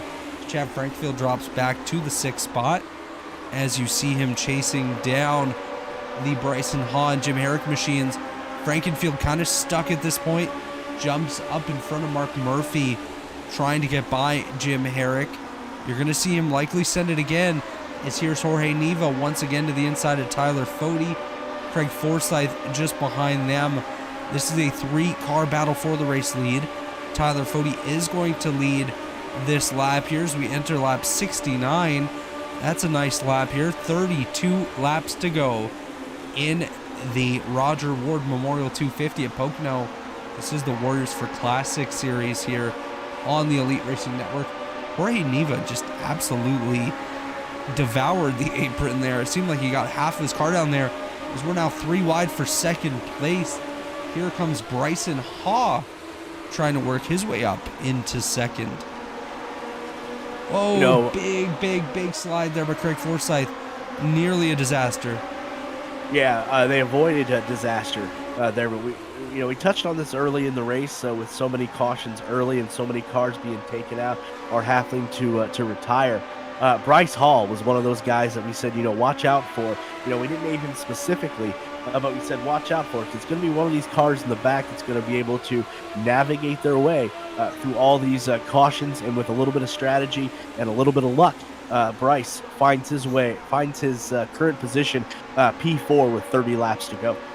Yeah, looking back at that earlier conversation, I actually do think I shouted out Bryson Haas specifically. He was kind of standing out as someone that was working his way up. Like I mentioned, was 2 laps down at one point earlier. Now finds himself up in the 4th spot, gaining positions as Jorge Neva steps out on the inside of Tyler Fody there. Nearly disaster for our race leaders as we are under caution. I'm not sure where this one is. Looks like, oh no, Craig Forsyth. That was Craig Forsyth as we look on the Robotics Photography replay machine. I'm going to back this up a little bit further, as we did see Forsyth sliding from the start. Bryson Ha also looks like he might have been involved as well. You can see contact up ahead. Oh my gosh.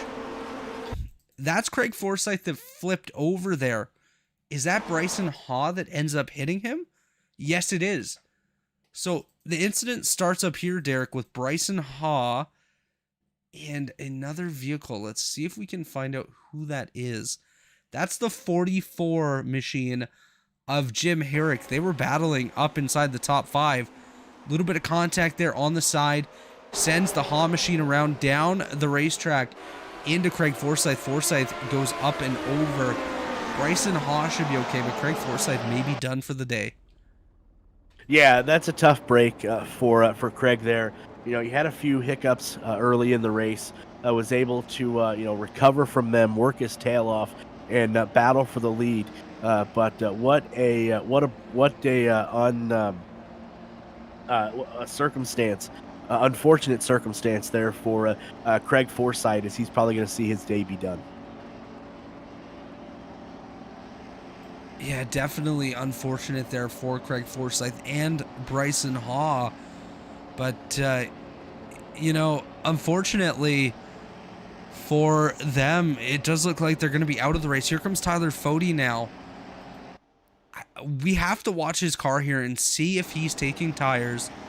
If he didn't take them earlier, if he still has his tires, this could be a great call for Tyler Fody.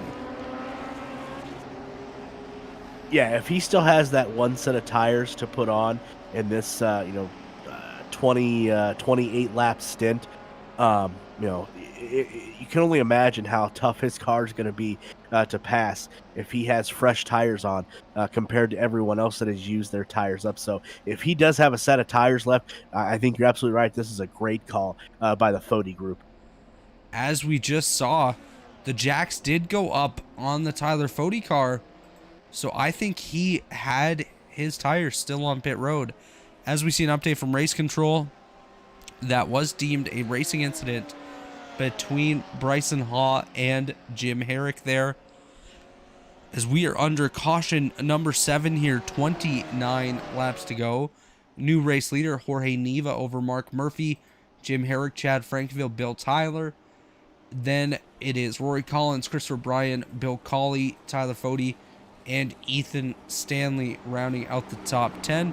We're going to take one final commercial break here, and when we come back, we'll take you to the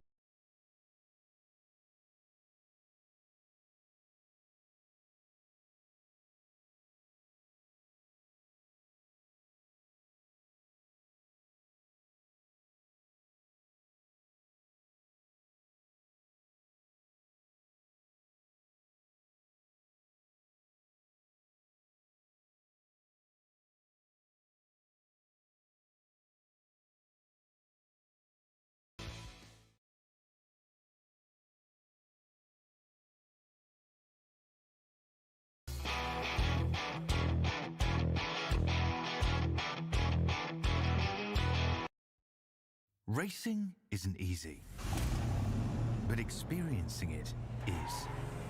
iRacing puts you in the driver's seat with the industry's leading sim racing game. Drive on laser scan replicas of the greatest racing circuits from around the world. Go head to head against other drivers chosen by skill-based matchmaking to ensure competitive racing at every level. Compete across all your favorite series in officially licensed cars engineered to deliver the most accurate driving experience possible.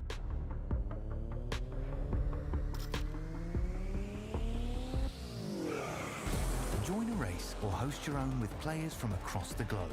Race against the computer or in a league with friends. Feel the thrill behind the wheel. Visit iRacing.com.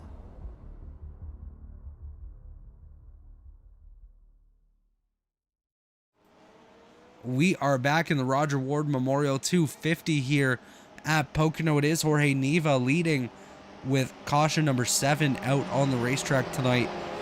Class of the field tonight, Derik, has indeed been Tyler Fody, and he's going to roll off in the 8th spot here on this restart. What can we expect from these guys with just 27 to go when we go green?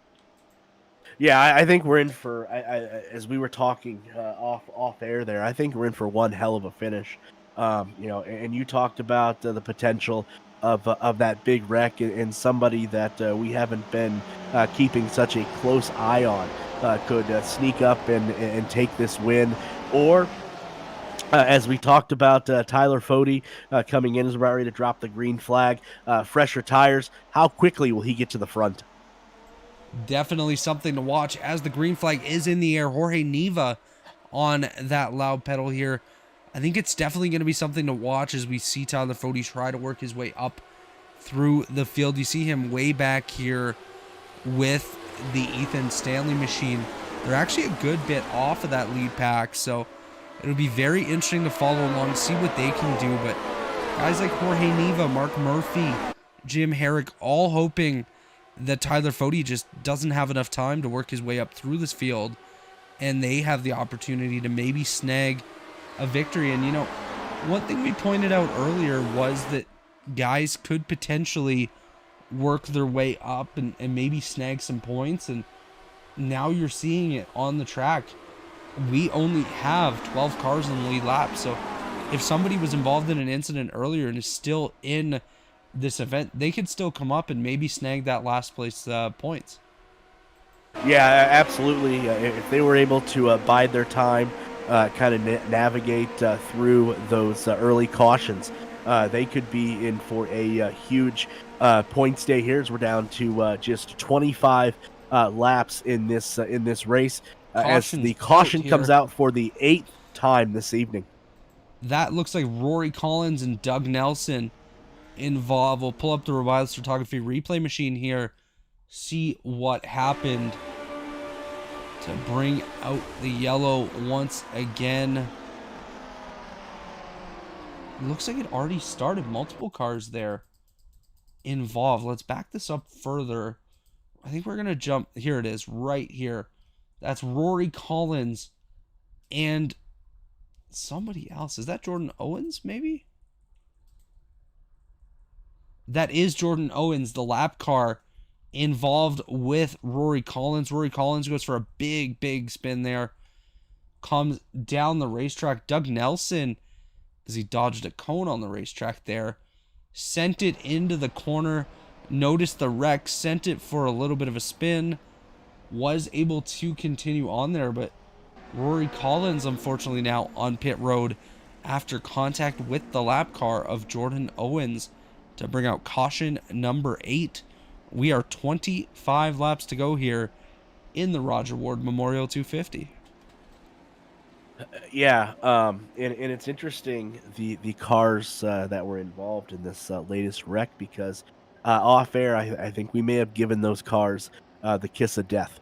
Because we did talk about the situation, if there was a big wreck up front and it took out the cars that are in contention. What car would be left standing in the back of the pack that we haven't talked about a lot? And unfortunately, the two names that came to mind were the two that were involved in this latest caution. Yeah, absolutely. Unfortunately, the commentators cursed there, as we did see Doug Nelson and Rory Collins both involved in that incident. Doug Nelson is still on the track. Rory Collins on pit road. As we've seen a lot of cars involved in incidents tonight. As you see right there, contact between Jordan Owens and Rory Collins. Tally has been given to Jordan Owens. So Owens picks up his tally here, as we see Barney the flag man waving that yellow flag rather quickly up there. Now he's just holding it, of course, as we go to take a look. Caution light still on the iRacing.com pace car. Under the last caution, we did speak about our friends at TA Services, one of our great premier partners as well, Blue Egg Marketing, the marketing department for small businesses, small business owners. Blue Egg is your biggest fan, of course.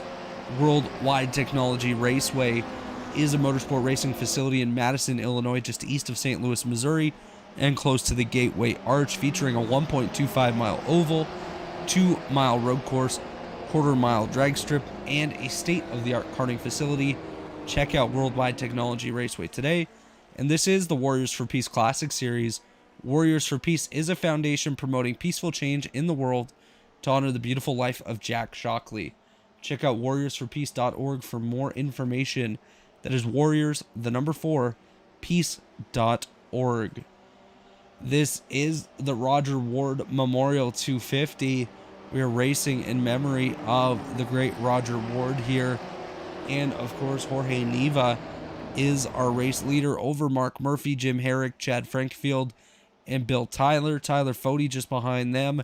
Ethan Stanley, Mark Rabilis back in the top 10.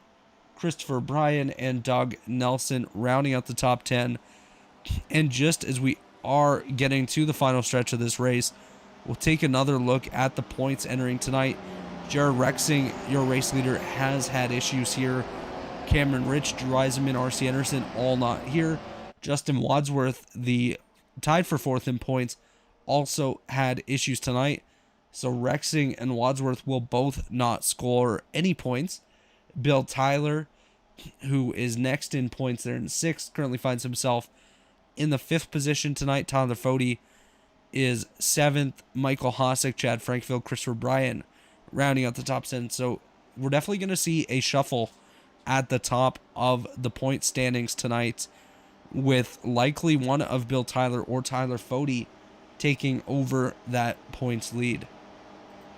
Yeah, just looking at the points up there on screen, I think the two biggest winners, obviously depending on where they finish, but currently the two biggest winners, I think you're absolutely right, is Bill Tyler right there in 5th position, and Tyler Fody in 6th position. But I think we both expect both of those cars to be up towards the front when that checkered flag drops. Most definitely. And as you see on the screen here, this is a 250-mile race, so first place does get 500 points tonight. Big points gain potential for Fody, Tyler, and the rest of the field.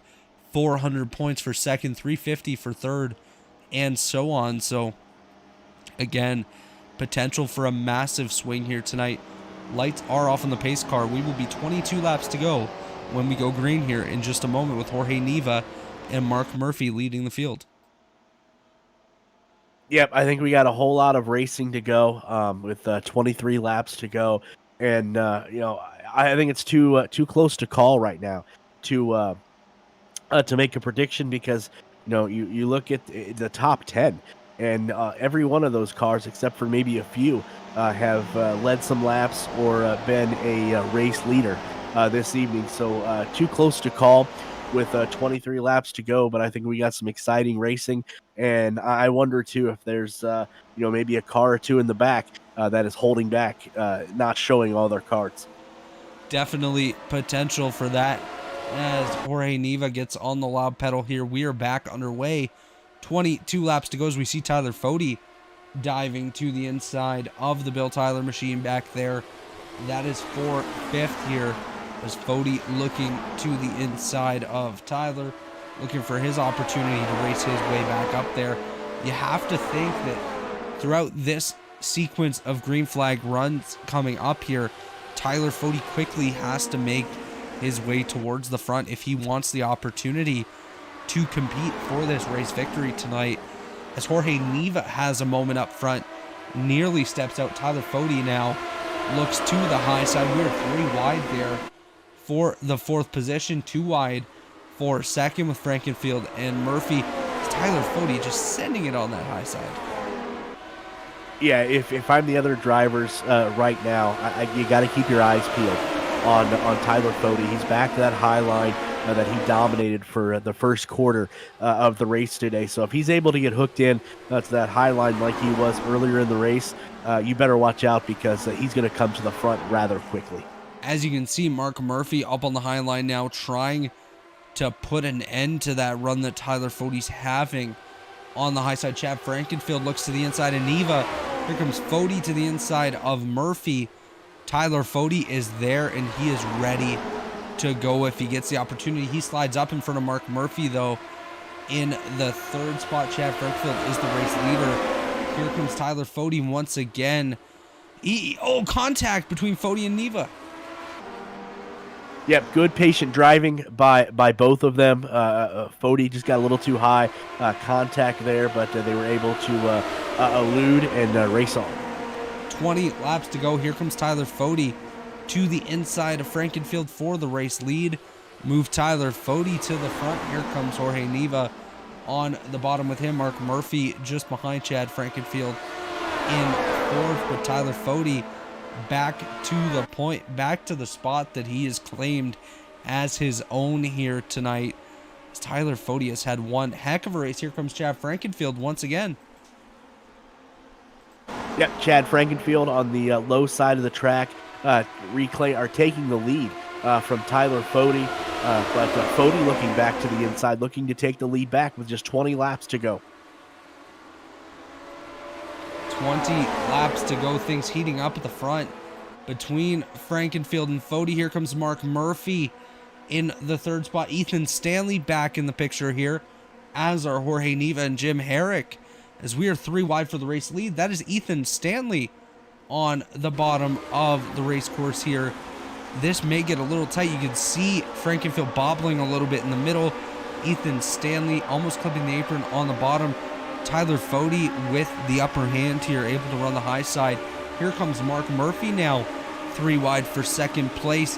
Here is Jorge Neva also looking for a chance. Ethan Stanley nearly into Jim Herrick. There is action all around up here, as Tyler Fody is able to jump away just a little bit. 3/10 over Chad Frankenfield here, as Frankenfield dives it into the corner, trying to close the gap just a wee bit. Behind him is Murphy and Neva battling for 3rd. Yeah, definitely a lot of cars in contention here, as we're down to 18 laps to go. Things starting to get a little bit dicey, but showing the way, as he has for the majority of this race, Tyler Fody, but he's got a pack of cars behind him. Absolutely, as we see Mark Murphy up and out of the groove a little bit there. Does lose the spot to Jorge Neva, but he's going to try to battle back. Ethan Stanley just behind him up on the high side, coming to 17 laps to go. Here comes Frankenfield to the inside of Fody for the race lead. Mark Murphy also going to try to send it there, backs out just a wee bit. I don't think it would have stuck for him, as Chad currently has a little bit of an edge. Now Fody back out front. This is going to swap multiple times here in the next couple laps. We should see Fody lead this lap here, as he's going to get a run on exit. What needs to happen here in Frankenfield's case is he needs to get in front of Fody and just block a little bit. Cut those lines. Don't give him a chance, as here comes Neva now to the inside. Mark Murphy going to look in the middle. Contact. Frankenfield into Fody. Fody catches it. Oh my.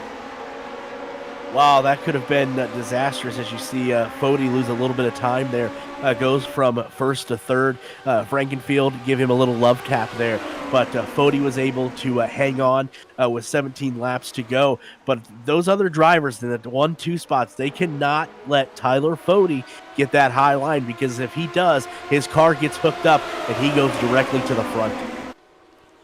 As you see there, race leader is Jorge Neva out front of Tyler Fody. Mark Murphy blinking just behind Fody there. Mark Murphy in the wall, big contact, here we go. Yep, cars sent spinning. We're at caution number 9 with 16 laps to go, and we called it to avoid the big one there late. So let's, when we get an opportunity, let's go to the replay and try to dissect what happened here. Taking a look at the Robilus photography replay machine, you see a blink out of Mark Murphy there. Chad Frankfield on his inside. You have to wonder if maybe Murphy just gets the wall here, comes across, clips the nose of Frankenfield. There is Jim Herrick involved as well. I believe it was only those two guys involved. Mark Murphy didn't look like he got too much damage, but caution is out here. We're going to be less than 15 laps to go when we go green. And, you know, one thing I've noticed, it's getting a little bit darker here at Pocono. Yeah, the cloud cover obviously is messing with the track, messing with the drivers. But you got a feel for Chad Frankenfield. He was up there majority of the race contending for the lead, and now he has went from top 5 finish to just inside the top 10. Is he going to have enough laps here with 15 to go? With a little bit of damage on his car to get back up there with the lead pack. It remains to be seen. But 15 laps to go, and we still have a handful of drivers right there in the top 5 that could easily win this. Absolutely, as we do expect Frankenfield on pit road here. Yes, he does indeed come down. Heavy damage on the front of that car. Jorge Neva is the leader over Tyler Fody and Mark Murphy. Almost a red flag here, waiting for the pace car. Pace car just absolutely crawling around the racetrack. Looks like Jorge Neva's already on the back straightaway as the pace car just crossed start finish now. That's quite interesting to see. But I think one thing we're going to have to watch here is now you have guys like Jorge Neva out front. He's going to do whatever he can to keep the race lead. Tyler Fody is so strong. He wants it. Mark Murphy, another guy that's been pretty strong here tonight, just had a little bit of contact with the wall. I think his blinking may have saved him from any sort of significant damage, but you know he's going to be pushing for the race lead as well. Ethan Stanley's been really strong. Bill Tyler sees this as an opportunity to gain big points tonight. Expect a lot out of him. Guys like Mark Robilus, Doug Nelson, Chris Bryan, Bill Cawley, all of those guys haven't really been a factor at the front of the field tonight, but now they're going to find themselves in the top 10 with a shot at potentially a great points finish tonight. So I think we're going to see chaos here in the last about 12 or so, maybe 13 laps that we run once we go green here again. Yeah, I think you're absolutely right. There are, again, like I said, a handful of cars that are still in contention for this. Tyler Fody and Bill Tyler are obviously going to be the big winners, playing the long game in season points with a couple drivers inactive this evening. So they're trying just to hold on to the positions that they have because they're going to come away, I think, fairly happy after this race. Most definitely. I mean, at this point, for most of these guys, they're almost guaranteed to be in the points. Just a few more laps to go. Rory Collins, is 9 laps down. So a couple more laps, and these guys are guaranteed to be in the points. Yeah, definitely a good points race for Tyler Fody and Bill Tyler, respectively, second and fourth place with 14 laps to go. Obviously they want to, contend for the win, but second place and fourth place, respectively, is no slouch. And one thing to point out here, Derik, is we are down to 10 cars on the lead lap. Chad Frankenfield and Jim Herrick both are now a lap down on pit road trying to get their cars repaired. So it'll be very interesting to see if they can come back out. Mark Murphy did just pit. He's coming off pit road now. He'll restart back in the 10th spot. You know, typically at this point in the race, I try to do race picks with who's left in the race, but I don't even think we can do it at this point with just how crazy it's been battling for the race lead. Yeah, it's been quite unpredictable here so far, and we still got 14 laps to go. But you know, how can you not count out Tyler Fode? Obviously, we know he can run on the high side. That's been established this evening, and he has no problem racing right down there to the apron of the track as well. You know, so you can't count him out. Ethan Stanley's been competitive all night, right there with him. So definitely a lot of cars left, but more importantly, a lot of racing left.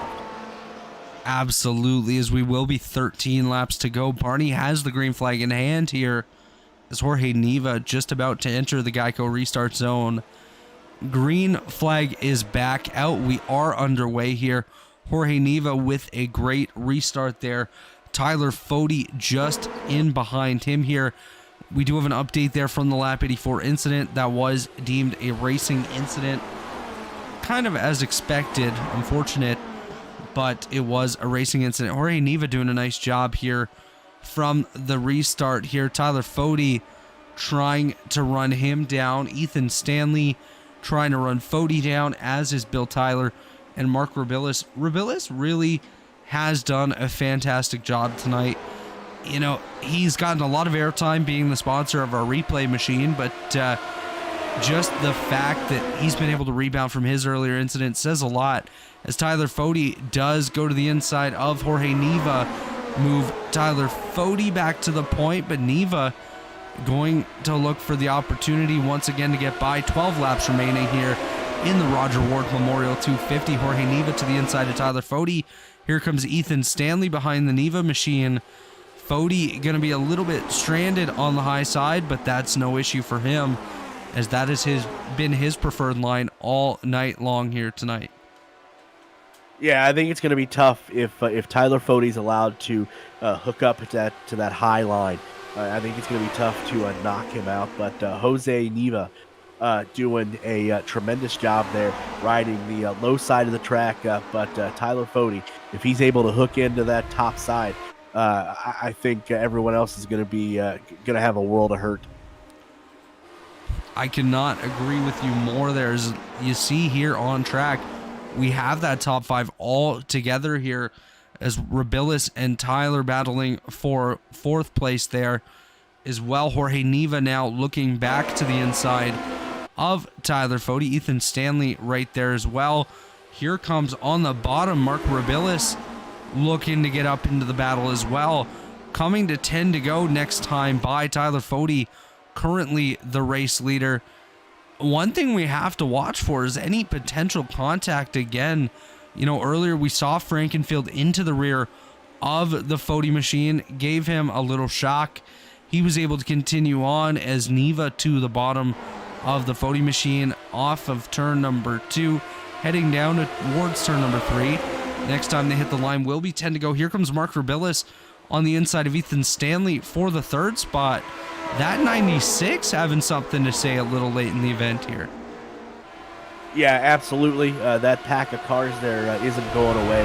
Tyler Fode's going to have a rear view mirror full of 2 or 3 cars as we're down to 10 laps to go. Neva takes the lead, leads them down into 1. Jorge Neva, the race leader, slides up in front of Tyler Fode. Fode back to the inside as things getting a little tight there. Neva did exactly what we said a race leader would have to do earlier. He pinched Fode's run on exit, was able to take advantage down into turn number 2.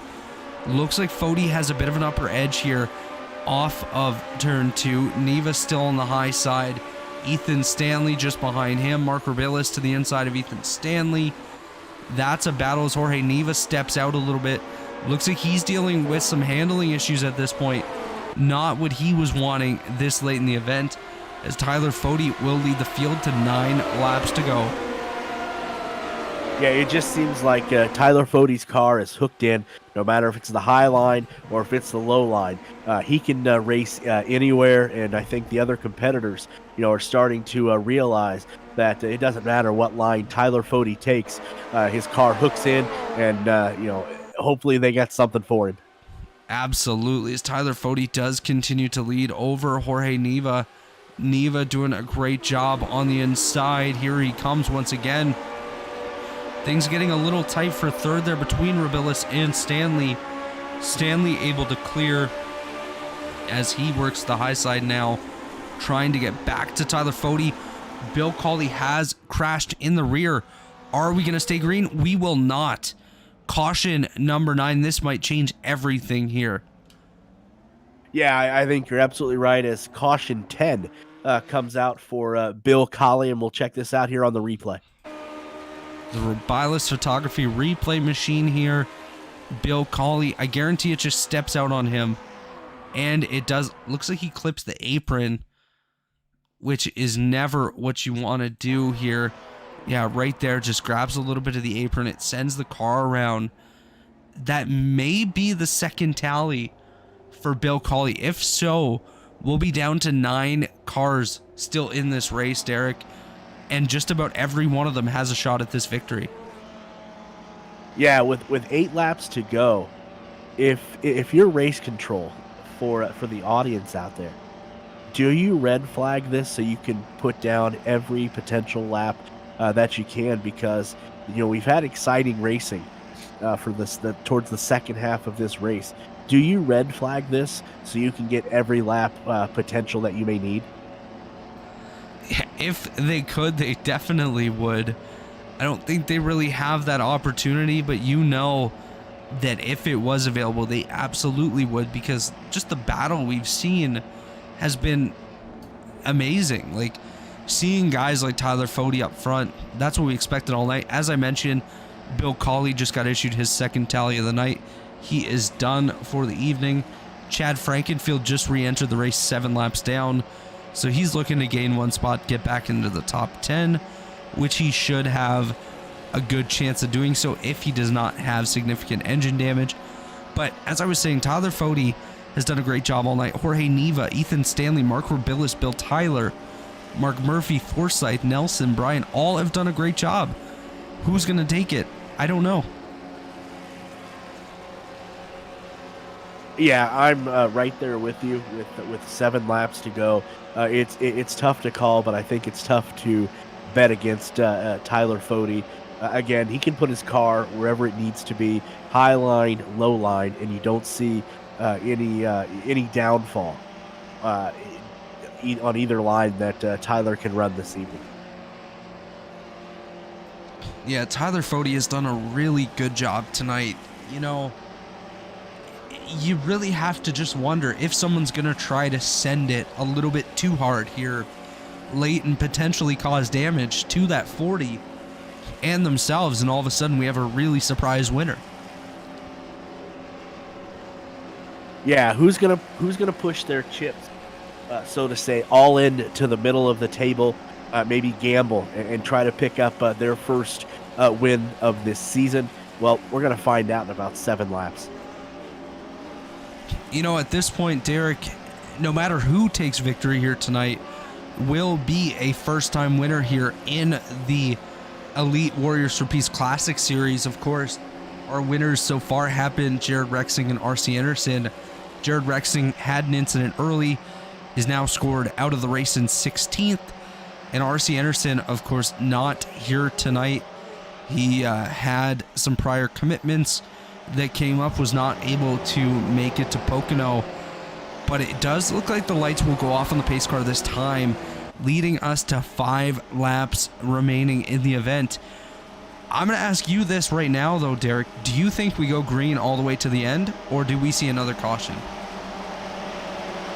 Wow, that's a great question. I'm going to say that we are going to see at least one more caution. I just have this sneaky suspicion that there's going to be a car that maybe overdrives it a little bit or tries to step out and may cause another car to wreck. So I think we're going to have one more caution here before it's all said and done. I definitely do agree with you here. I'm just taking a look to see what the ruling is when it comes to green-white checkered attempts and seeing if we do have any of those in the series. I don't know that we do. Yeah, I don't know what the rule is, if there is one, but we may be 6 laps away from finding out. We are definitely a few laps away from finding out how this race ends. I'm not seeing in the rule book anything about overtime or green-white checkered attempts. So, this next 5 laps may just be the final 5 laps of this event. We may not see another restart if a caution is to come out, unless the administrative team were to speed up the caution. But at this point, I definitely don't see them doing that. As the lights are off on the pace car, the field is headed into turn number 3. It is Tyler Fode, Jorge Neva, Ethan Stanley, Mark Robillis, Bill Tyler, Mark Murphy, Craig Forsyth, Doug Nelson, and Christopher Bryan, the only cars left on the lead lap. All 9 of them have a shot at this victory, as Barney does have the green flag in hand. Tyler Fode on the loud pedal rather quickly there, with Jorge Neva trying to chase him down. It'll be interesting to see how this develops here on the restart, as you see Fode does have a little bit of a gap over Neva. Neva and Stanley battling for second. There's Mark Robillis there in 4th. And, coming to 4 to go here momentarily, we have to really watch and see if anyone has anything for Tyler Fode. I think now that he has an opportunity to be out front once again, he's going to be very hard to pass. But I think Jorge Neva may have just a little something for that number 40 car. If you're Neva right there as he tries to take the lead, are you confident enough that you can pass him and keep him in your rear view mirror? Because you may be able to pass him on the low side of the track, and if he still stays in that high groove, that's where Fode's been successful all night. So do you have the confidence to pass him and keep him in your rear view mirror? Yeah, I think the one thing that you'd really have to do is pass the Fode machine and clear up in front of him as soon as you have the chance. If you can block off that high line, and at this point, I would also be looking at blocking the bottom as well to try to maintain the race lead. Tyler Fode nearly contact into Jorge Neva. Neva and Stanley nearly come together, coming to 3 laps to go. Tyler Fode still leading this thing. Here comes Neva once again. I don't know if I would keep sending it and keep trying, or if I would try to hold on and just make one really, really solid attempt to get by that Fode machine. Yeah, it's definitely going to be worth seeing. Here comes Mark Robillis. Yep, as we're down to 3 laps to go, is there someone that has enough for Fode, and are they confident enough to be able to keep them in? Robillis goes around. He saves it. Saves it. Yep, no caution flag. We race on here. But is there somebody willing enough to not only pass Tyler Fode, but are they confident enough, as Ethan Stanley's going to do it, to keep Fode in your rear view mirror? This is the guy I've been waiting on, Derik. This guy right here, Ethan Stanley, has been very strong tonight. We saw him up front earlier. I think Jorge Neva really wants to show that he can do it as well, as he's just not giving up. He's running right there with the race leader, Tyler Fode, with Ethan Stanley. 2 laps to go this time at the line. Unfortunately, Mark Robillis will not have a shot at this victory unless we get another caution and an overtime. I don't think we do have overtime here, as we're looking 3 wide for the race lead. It is Jorge Neva on the bottom, Tyler Fode on the high side. Here's Ethan Stanley looking back through the middle. Just behind them, Craig Forsyth and Bill Tyler just about make contact. Mark Murphy looking to pass them, but staying up front, it is Tyler Fode. He's going to lead us down here into turn number 2. for the second last time here tonight, hopefully, as Jorge Neva continues to look to the bottom. We are coming to that white flag here, Derik, and I think it's going to heat up even more here. We're going to see somebody absolutely send it here in the next lap. If you're a Neva or if you're Stanley, maybe you can force Tyler Fode to sit in the middle and leave him kind of hang out to dry. But let's see here as we cross the line. We are to the last lap. Tyler Fode with the lead down in turn 1. Jorge Neva looking to the inside. Jorge Neva loses it. He is not going to have a shot at this victory, as we're going to go right back up front. Potential contact here between Forsyth and Neva, but it's all Ethan Stanley and Tyler Fode. Here comes Ethan Stanley to the bottom of the Fode machine. Stanley leads into turn number 2. I think he's going to clear Tyler Fode here. Is he going to have a chance to get back up in front? Jorge Neva just sent it to the inside of Craig Forsyth. Ethan Stanley still the leader. Tyler Fode going to do whatever he can here. Looks to the bottom. Ethan Stanley opens the bottom here. Fode just sending. I think Tyler Fode's going to get this. Ethan Stanley crossover. Here we go. Side by side coming to the line. Who's going to get it? Ethan Stanley picks up the victory, Derik. Wow, what a finish. Ethan Stanley just enough to pick up the race win here, as Tyler Fode, who was dominant, was able to run left, right, all night, is going to come home a close second. And then Jose Neva, who I think drove it a little too hard on that last lap there, is going to finish third. But what a race. That was one heck of a finish there. There was a lot of swaps of position. Ethan Stanley picking up the victory here. What a drive by the number 91 car. First victory in the series for him. First points on the season, as well as he had 2 absolutely disastrous opening rounds here in the series.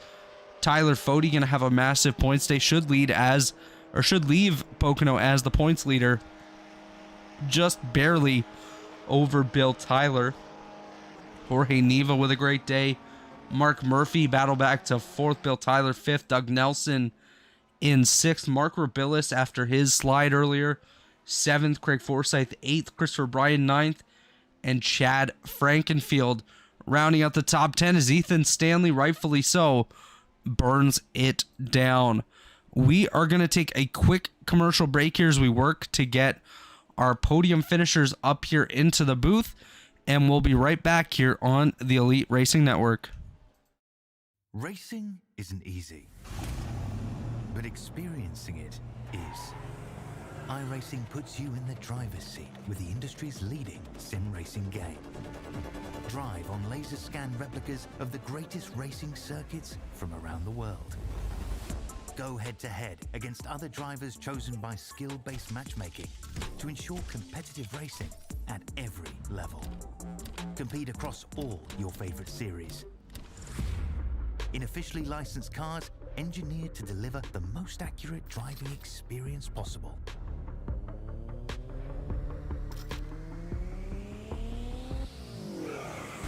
Join a race or host your own with players from across the globe. Race against the computer or in a league with friends. Feel the thrill behind the wheel. Visit iRacing.com.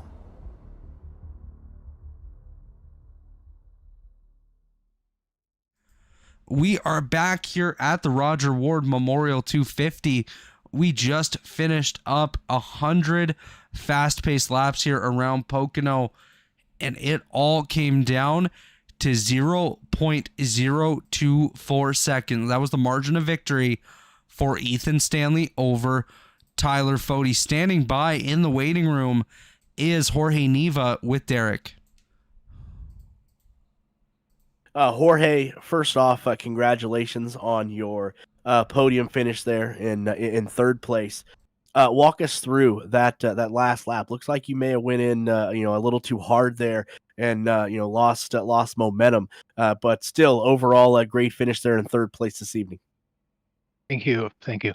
In the first place, I want to apologize in advance for my really bad English because I don't practice anymore. So I hope it at least is enough to understand you and to make me understand. So regarding that last lap, yeah, that turn one was terrible by my side because I went too fast.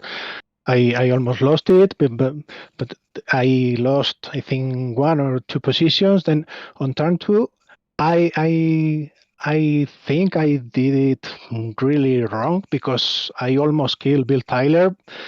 I didn't expect to pass him, but I did. And it was incredible. But luckily, we at least we survived. I don't think the people behind can say the same. Yeah, it was definitely a war of attrition out there, Jorge, and your English is just fine, by the way. So don't let anybody tell you otherwise. But yeah, a lot of cautions. A handful early in the race where a lot of competitive laps weren't being able to be laid down. What was your thinking? Early in the race there, where you guys would go one or two laps and then a caution, one or two laps and a caution. Did it change your strategy or your thinking at all? It was a very good news for me because I did a really bad qualifying. I started the last from the people who make a time, I think, and that cautions allowed me to take it easy and learn the track that I downloaded just before the race, and it was really nice for me to have that slow laps and that restarts to learn how to do it, and I think it helped me actually. Good stuff. Again, Jorge, before we let you go, anybody you want to shout out? Yeah, of course. I want to talk about Douglas Nelson. He finished sixth today, I think, and I think he's the real winner today because, as Bill Tyler told you last week, he's having a tough time. He had surgery last week, and he's really brave, and I think he's the real winner today. Good stuff. Again, Jorge, congratulations on your third place finish, and we'll see you a couple weeks at Watkins Glen. Thank you. Bye.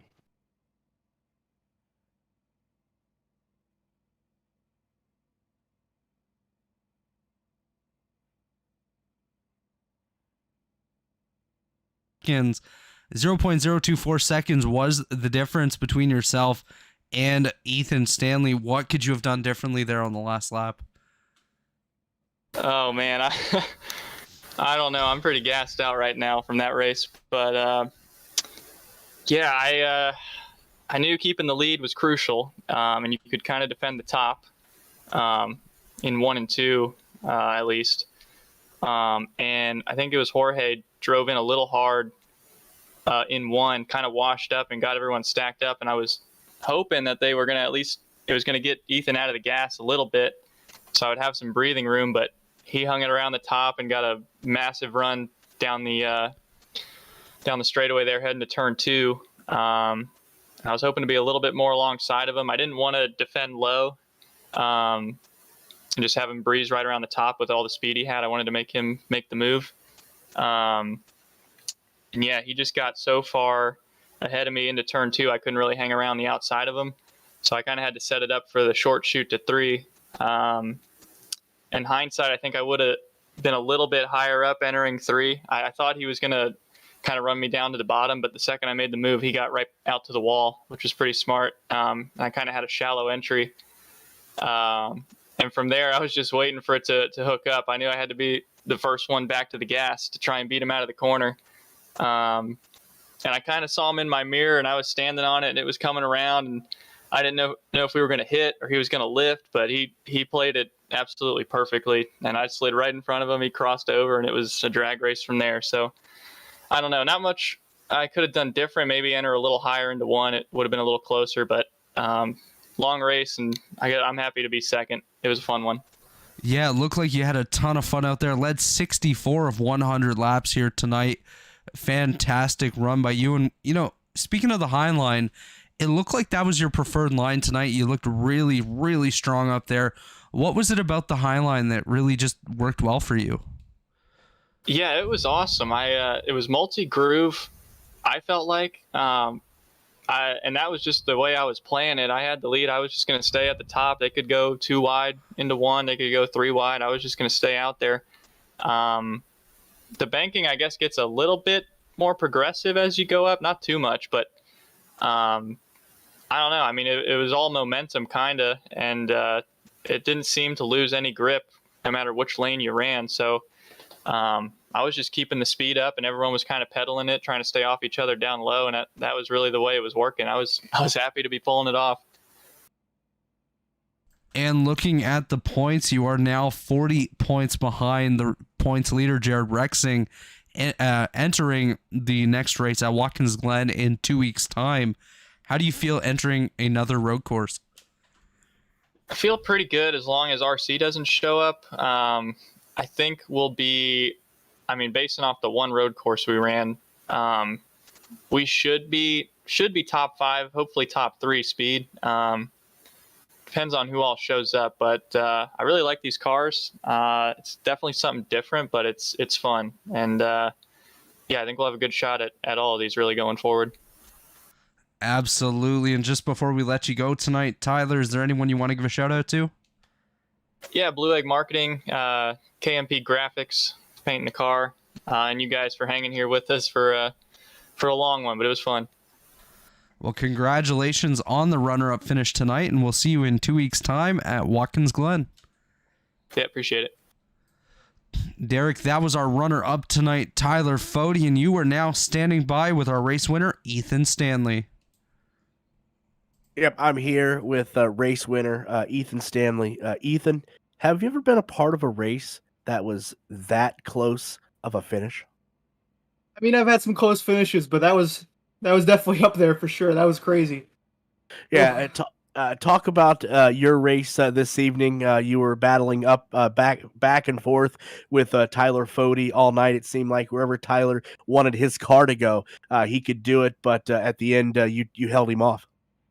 Yeah, I mean, I was just kind of laying back the whole race. Everybody was racing real hard. I was just trying not to get in an accident. These things are real scary around here. And that last lap came, and I saw the opportunity. I had to go for it.